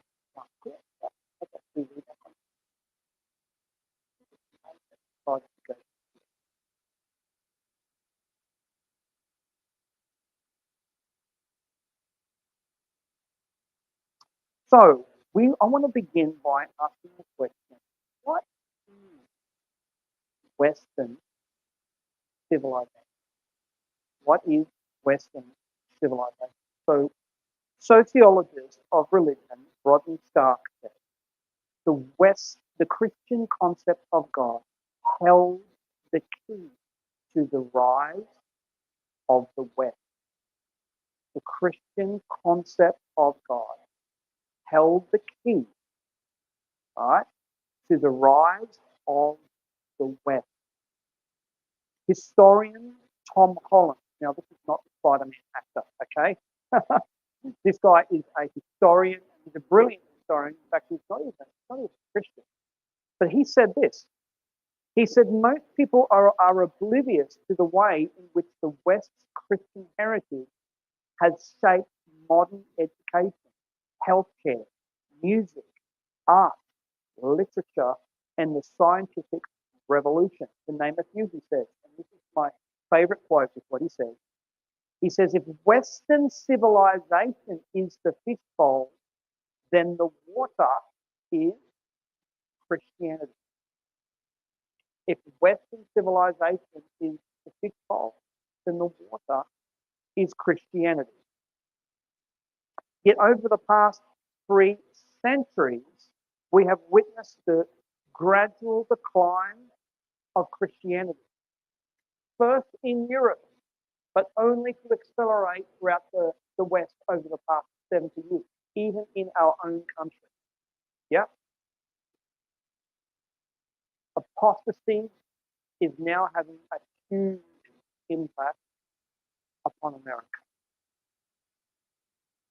So there is an unfortunate consequence of society that rejects Christianity. When man no longer seeks meaning and purpose through religion, okay, when he walks away from that, he tends to seek meaning and purpose through political means. Okay. Francis Schaeffer, what an incredible man he was. Francis Schaeffer said this: the humanist worldview. Now, humanism is the belief where man is at the center. Okay? He says the humanist worldview with inevitable certainty leads in the direction of statism. Everybody say statism? In the direction of statism. This is so because humanists, having no God, must have something at the center. And it is inevitably society, government, or state. So apostasy inevitably leads to leftism. What do I mean by that? Government rushes in to fill the void left by God. Money. You know, Ronald Reagan said something very interesting. Ronald Reagan said when government expands, liberty spreads. Okay? Or wherever liberty shrinks, government becomes bigger. Okay? What is the essence of liberty and freedom?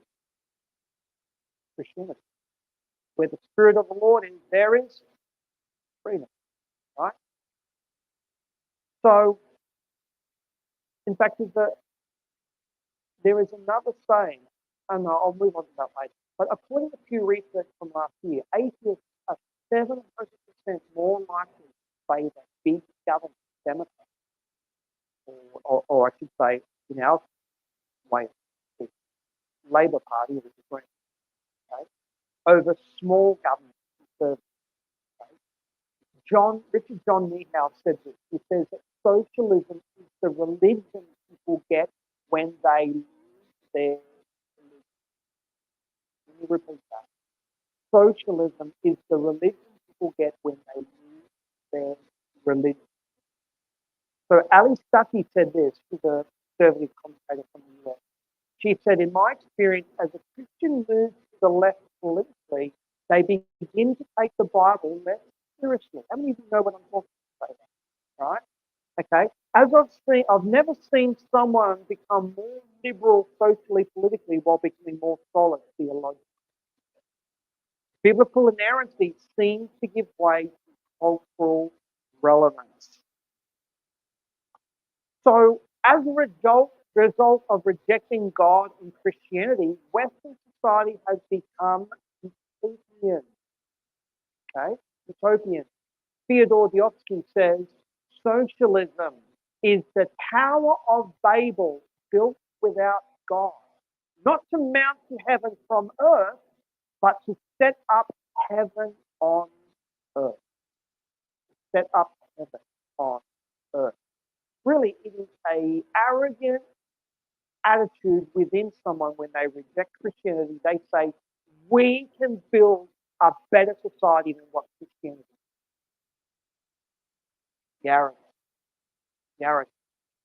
So government becomes God. Therefore, the bigger government can get, the better. Okay? So the left wants government to become empowered because the government is what's building this utopian future. So the number one enemy of this vision is, surprise, surprise, Christianity and, let's just say, capitalism. Karl Marx, the father of the left, said this. He said, my object in life is to dethrone God and to destroy capital. That's what he said. He said, my object in life is to dethrone God and to destroy capital. So Western society is slowly transitioning from a Christian nation to a post-Christian nation. Okay? So along with that means that the old morality, the biblical morality, needs to be replaced with the new morality, which is political correctness. Political correctness. Okay? So the central plank of political correctness is equality. Equality. So the left believe that everything will be fair and just and everyone is made equal. Right?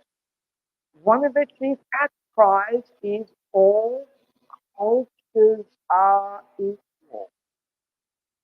They reject the idea that Western Christian culture is superior to other cultures. They say, no, that's not true. They believe all cultures are equal. To the left, Christianity is deemed oppressive and as a tall poppy within Western society. Therefore, the answer is to propagate Islam. Islam. Now you understand why leftists are more favorable in recruiting and promoting Islam than Christianity.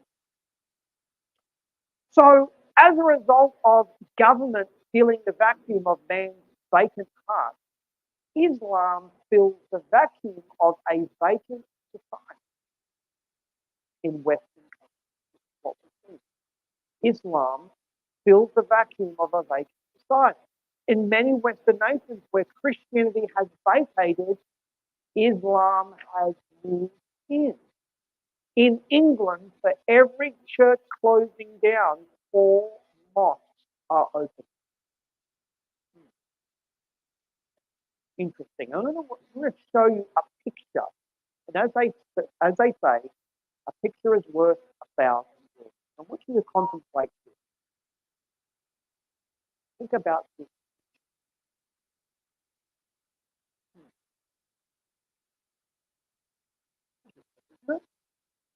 Let me provide a little bit more context.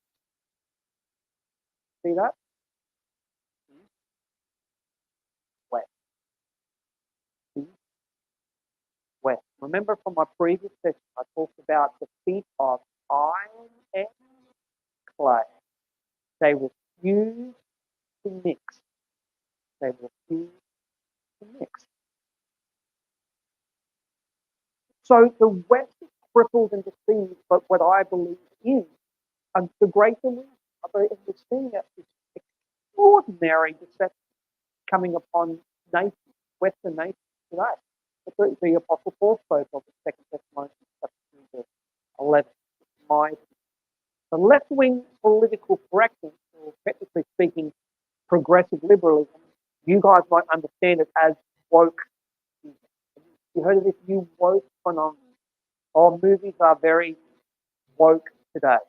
Okay, so the left and Islam work together in their efforts to wreak havoc upon the West. So you might say, aren't they strange bedfellows? Aren't they opposites to each other? Don't they oppose each other? Well, they have a lot more in common than you think. For starters, both are actually utopians. The left wants to build a utopian future where there's no inequality, where there's no poverty, everybody is fed, everybody has the same income, everything is equal and everyone is happy, right? Islam believes in utopian vision. What is that? That's the entire world under the caliphate, right? When the entire world becomes Islam, the house of Islam. Both are totalitarian. They are both totalitarian. Ask how people what it's like to live under the Iranian regime. Ask what it's like to be a woman living under the Iranian regime. It's totalitarian. Both appeal to the victim mentality. That's the big one. Both appeal to the victim mentality. Both oppose freedom of speech. And we're seeing this in our own country. We know that the Albanese government is trying to usher in censorship laws. Okay? Share the ideal that the belief system cannot be challenged. Both have no problem in using violence to achieve their objectives. Both use lies and deception to achieve their greater goals. Okay?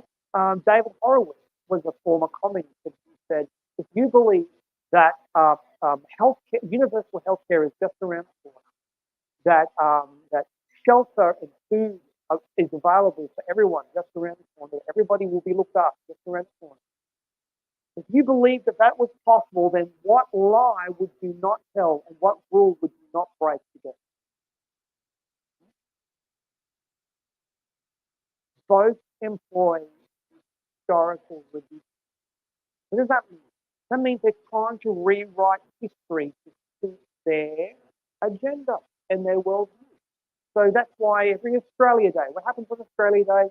The left come out and say, oh no, it was Invasion Day. This invasion, all lies. Both are walking towards a future revolution. Both use civil liberty to destroy civil liberty. They use free speech to destroy free speech. Both are vying for a majority to outnumber Christians or people with conservative views. Both see Christianity as their primary enemy, hence the famous saying, the enemy of my enemy is my enemy of my enemy is my friend. Now you understand the leftist Islam's alliance. So let's do a short history on Islamic conflict. So since Muhammad arrived on the scene in 609 AD, he and his followers have waged continual jihad, subjugating nations by the point of the sword for the past 1400 years. This continual jihad has not had a pause either. Neither has Islam had a reformation, like we've seen with Christianity, right? There's been no reformation in which spreading Islam by violent force was replaced by spreading Islam by peaceful means.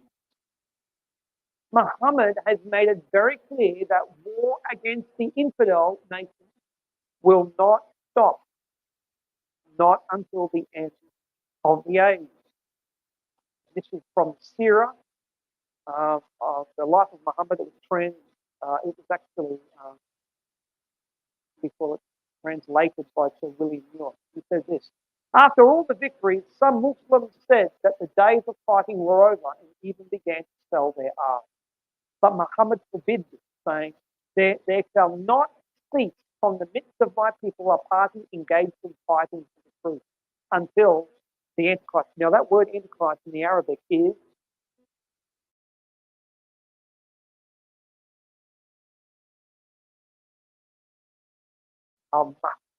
until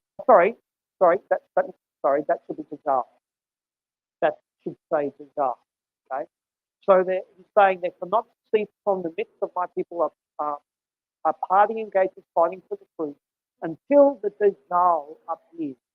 Jihad was recognized as the normal state of affairs. Everybody say normal state of affairs. The normal state of affairs.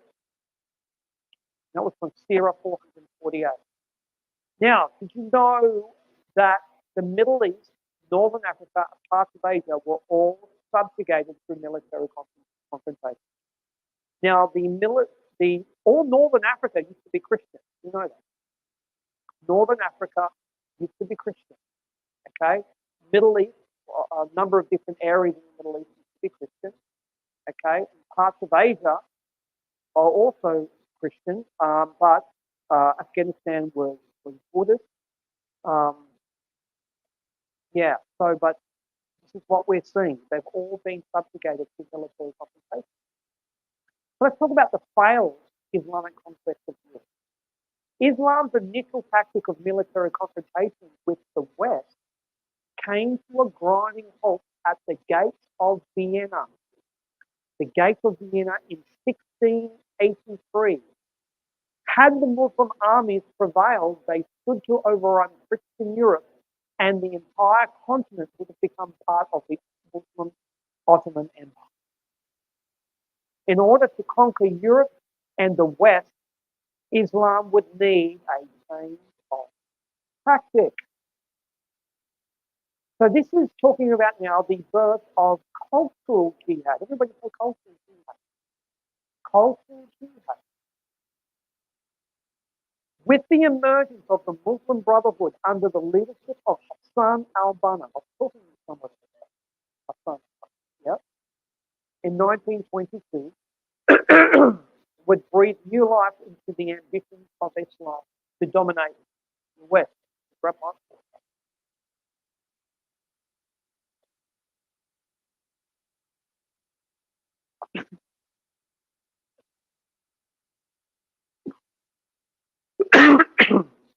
Excuse me. So, Hassan al-Banna in 1922 would breathe new life into the ambitions of Islam to dominate the West. Now, what was it about the Muslim Brotherhood? Well, they were a organisation that was set up based actually on communist practices, and they basically took a leaf out of cultural Marxism. Okay, came from a man called Antonio Gramsci. But anyway, acknowledging their ability to confront the West via military means, their inability to confront the West, they fought a change of strategy which would prove nothing short of brilliant. The Muslim Brotherhood laid out a plan of infiltrating the West from within via what can be described as cultural jihad. So Muhammad Mahdi Akef, the founder of the Muslim Brotherhood, said, he says, I have complete faith that Islam will invade Europe and America because Islam has logic and a mission, and the jihad will lead to smashing Western civilization and replacing it with Islam, which will dominate the world. Interesting. In fact, I just want to make sure that I've got the audio. So, play it around. That's there. Happy. So, right.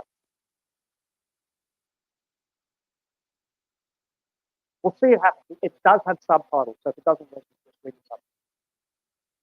So he says the jihad will lead to smashing of Western civilization and replacing it with Islam, which will dominate the world. Here is a Friday sermon in Gat, Israel. This is actually a mufti, an Islamic cleric from Israel, called Sheikh Ahmed Badran.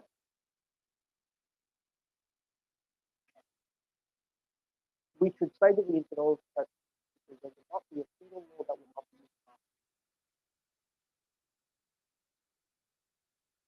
That's not all. We will never allow a Muslim. We should be clear about that. Some of our brothers say we exploit democracy in order to come to power. That's what I said. I'm saying to the infidels, don't let yourself be fooled. Our Muslim brothers, although we think that they have chosen a wrong path, if they rise to power through democracy and means to consolidate their power, they will not allow an infidel to rule over them ever again. I'm sure about that. I'm referring to Erdogan or Morsi, may Allah have mercy on him. It's all the same. Anywhere that Muslims come to power by any method, they will not allow an infidel to rule over Muslims ever again. We do not accept a pluralistic system. There's only Islam. Infidels cannot rule over Muslims because Allah said, Allah will never grant the infidel sway.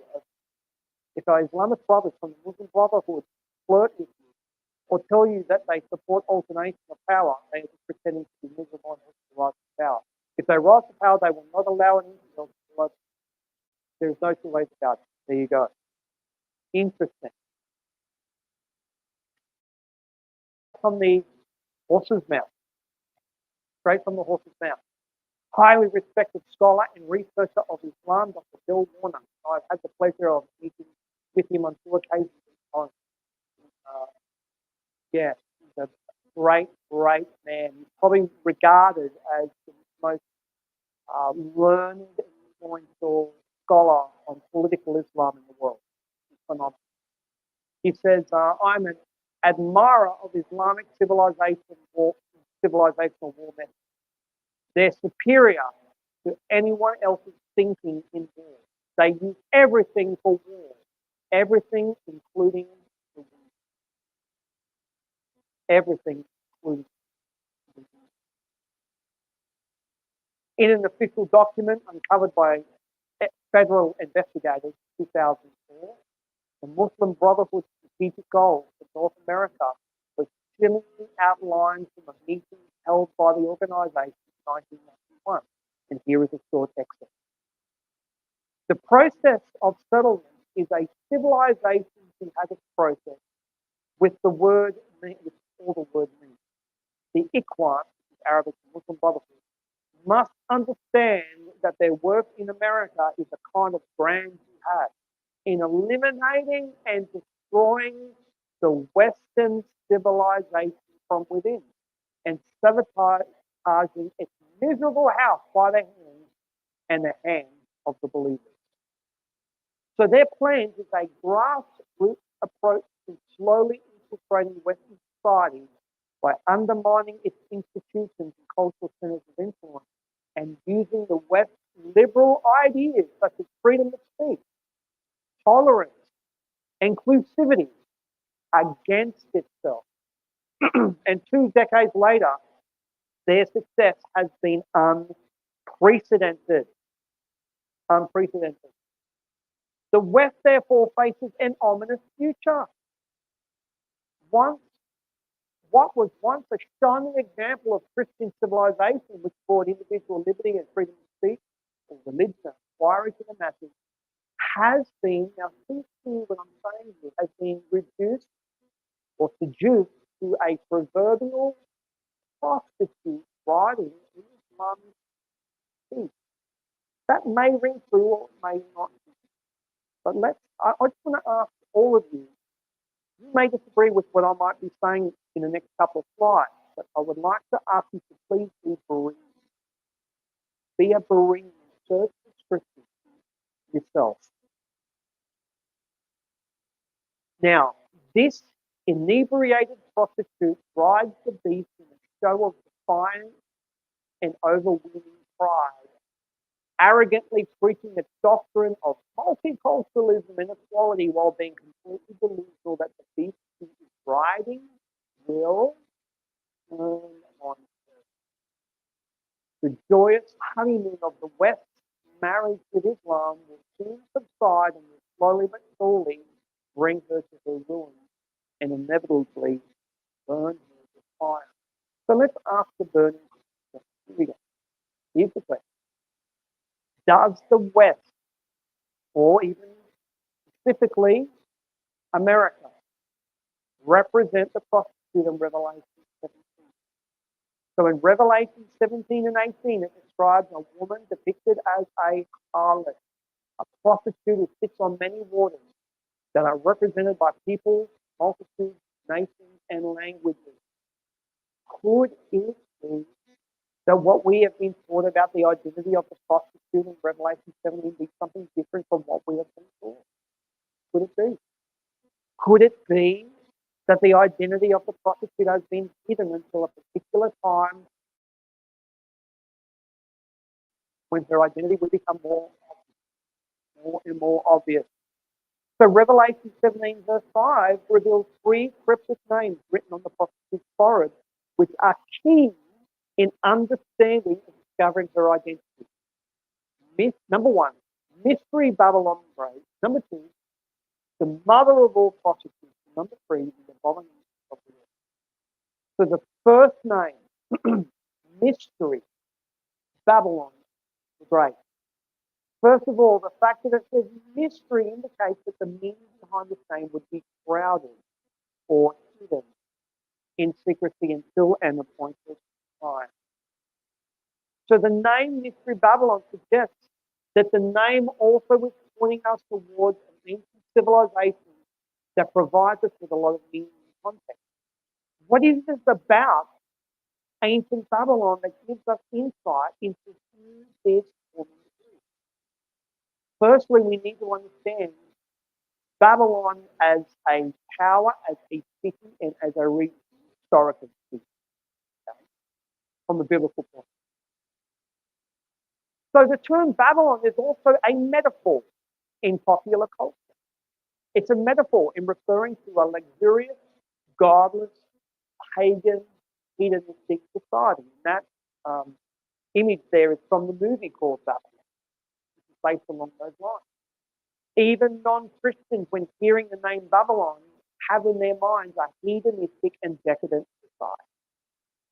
So let's look a little bit more closer about it. So let's talk about Babylon. Babylon's religions were based on fertility cults.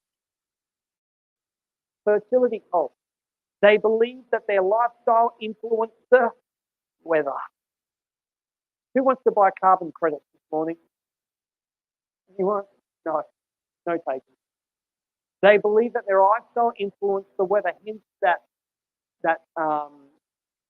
made sacrifices, including child sacrifices to the gods, to influence the weather. Isn't that interesting? And you can see some Extinction Rebellion priestesses that turn up at climate change rallies. Yeah, it's really a cult.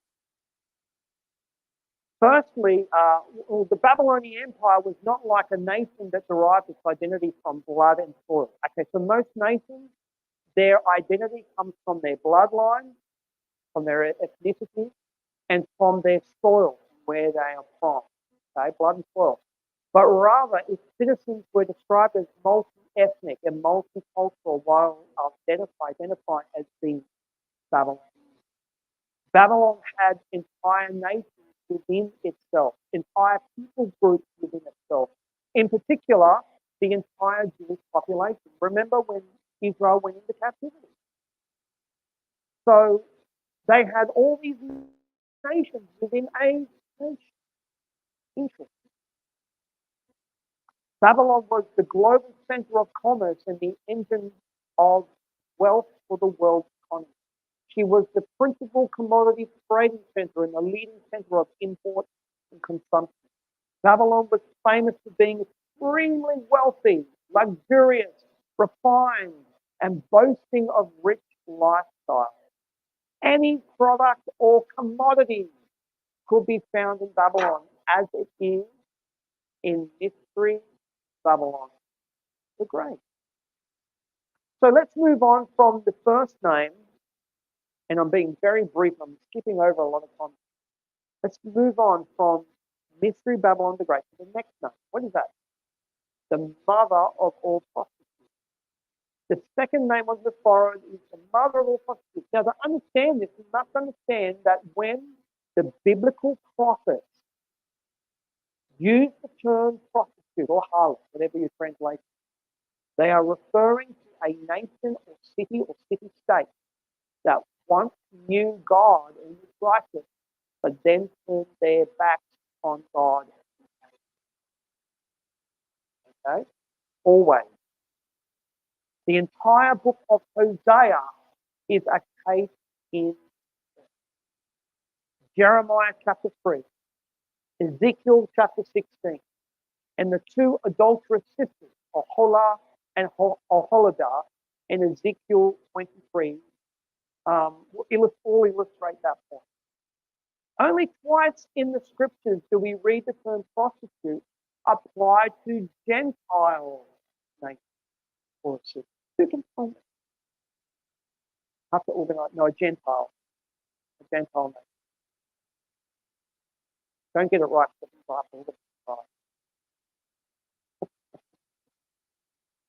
No.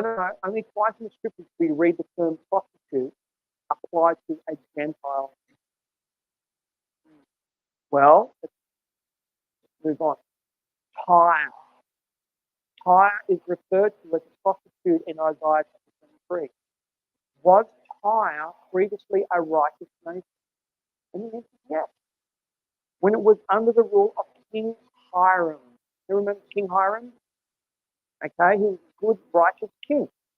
Yet when Tyre came out from under the Babylonian domination, became a satrap of the Medo-Persian Empire under King Cyrus, Tyre fell back into wickedness and pursued his former activities to become a world commercial center and was thus compared to a prostitute by Isaiah.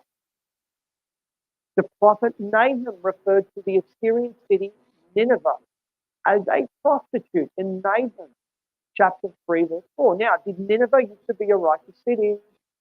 Yes, it did. And who was the prophet that made them repent? Jonah. God sent the prophet Jonah to the city, and it repented and became a righteous city for about 100 years. But then it fell back into wickedness. It was referred to as a prostitute by the prophet Nahum and was ultimately destroyed 612 BC. So Revelation 17 verse 5 says that this woman is not only considered as a prostitute, she is the mother of all prophecy. She is the mother of all prophecy. In other words, the ultimate and final example of a nation civilization that was so intimate with the truth and such an exemplary example of righteousness in the world that its turnaround into wickedness was a shocking thing to behold. Alexis de Tocqueville, you just heard of this great man. He was a French historian. He wrote the book, the famous book, Democracy in America. He went on an excursion to America to discover why America was so successful. What was the secret behind success? And he writes this in his book, Democracy in America. He says, I sought for the key to the greatness and genius of America in her harbor, in her fertile fields and boundless forests, in her rich mines and vast world commerce, in her public school system and institutions of learning. I sought for it in her democratic Congress and in her matchless constitution. But it was not until I went into the churches of America and heard her pulpit aflame with righteousness did I understand the secret of her genius and power. America is great because America is good. And if America ever ceases to be good, America will cease to be great. So in a 10-year study undertaken at the University of Houston, researchers examined 15,000 documents from America's founding and determined that 34% of the quotations came from the Bible. The highest by far of any source. Founding Father John Adams said this. He says, our Constitution was made only for a moral and religious people. It is wholly inadequate to the government of any other. Now you understand why American leftists are at war against the Constitution. They hate the First Amendment. They hate the Second Amendment. They hate every other amendment because it guarantees freedom for the American people. And the left hates them. And they're doing what they can to destroy them. So let's look at the third and final name on the woman's forehead. The third and final name on the woman's forehead is this: the abominations of the earth. All the things that God detests and calls an abomination are practiced by the West right now, and in particular, again, America. Okay, homosexuality is a big one, massive. Transgenderism, boy, is that in fashion right now. Bestiality and even sexual perversity. Not only are we seeing all these abominations as being openly practiced in America and the West, they are being celebrated. But I'd even go one step further. They're even trying to criminalize those who won't go along. Even trying to criminalize people who are trying to stand up to them. So once regarded as the culture built and nurtured by Christianity, Western civilization has capitulated, descended into chaos and madness, and is infecting the rest of the world. How many of you know you're seeing it, aren't you? Happening. Now listen what Jeremiah 51 verse 7 says. And before I talk about that, I want to say this. If you want to understand Revelation 17 and 18, okay, so we're talking about the two Babylon, the woman. If you want to understand those two chapters, then you need to understand two other pairs. Jeremiah chapter 50 and 51 and Isaiah chapter 13 and 14. Isaiah 13 and 14 and Jeremiah chapter 50 and 51 are the key to understanding Revelation 17 and 18. Why do I say that? Because you'll see little phrases that John mentioned in those chapters, in Revelation 17 and 18, that are verbatim in Jeremiah 50 and 51 and Isaiah 13 and 14. In Jeremiah 51 and verse 7, it says this: Babylon was a gold cup in the Lord. She made the whole earth drunk. The nations drank her wine, and therefore they have now gone mad. They have now gone mad. Revelation 13, verse 3 says, for all the nations have drunk the maddening wine of her adulteries. G.K. Chesterton said this, we shall soon be in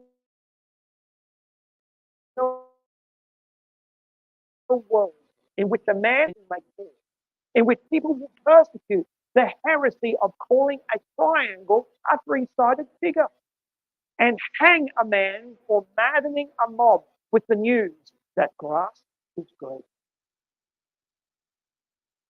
Are we seeing that today? Absolutely, young. Absolutely. St. Anthony the Great said, a time is coming when men would go mad. And when they see someone who is not mad, they will attack him, saying, you are mad. You are not like us.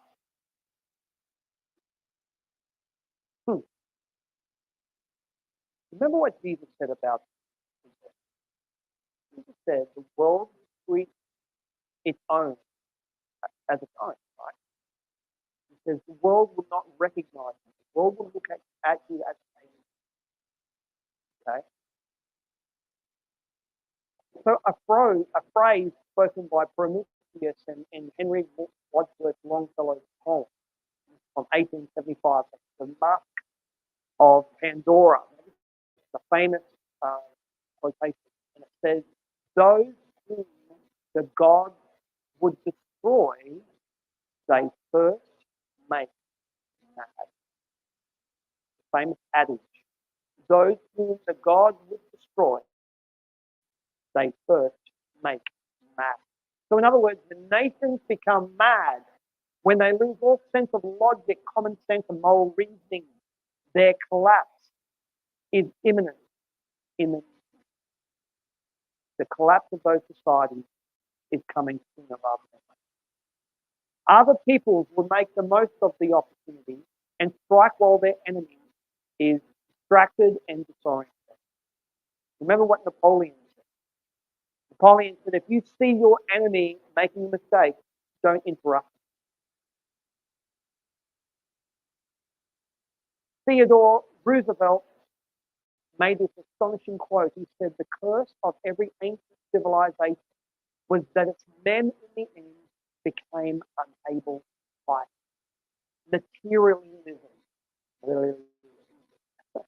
Materialism, luxury, safety, even sometimes an almost modern sentimentality weakens the fiber of each civilized race in turn. And this is this next part.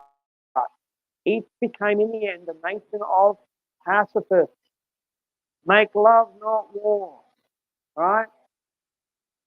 And then each was trodden underfoot by some ruder people that had kept that virile fighting power, the lack of which makes all other virtues useless, sometimes even. Wow. What foresight. So let's talk about the prophet Habakkuk, or Americans saying Habakkuk. Oh, they pronounce things weird. Habakkuk complains to God that he isn't doing anything about the injustice and wickedness going on in Judea. In other words, Habakkuk was having a good old win. Complaining to God, anybody complains to God? I bet, come on. You're lying to me. Not. I know you've complained, you've all complained. But he complains to God. He says he isn't doing anything about the injustice and wickedness going on in Judea. So God says to Habakkuk that he is doing something. That's not what he expects. Habakkuk says, God, why aren't you doing something about all this wickedness? And God says, well, actually, Habakkuk, I am doing something. Habakkuk says, well, what? God says, I am raising up the Babylonians. What does Habakkuk say? God, not the Babylonians, not the Babylonians.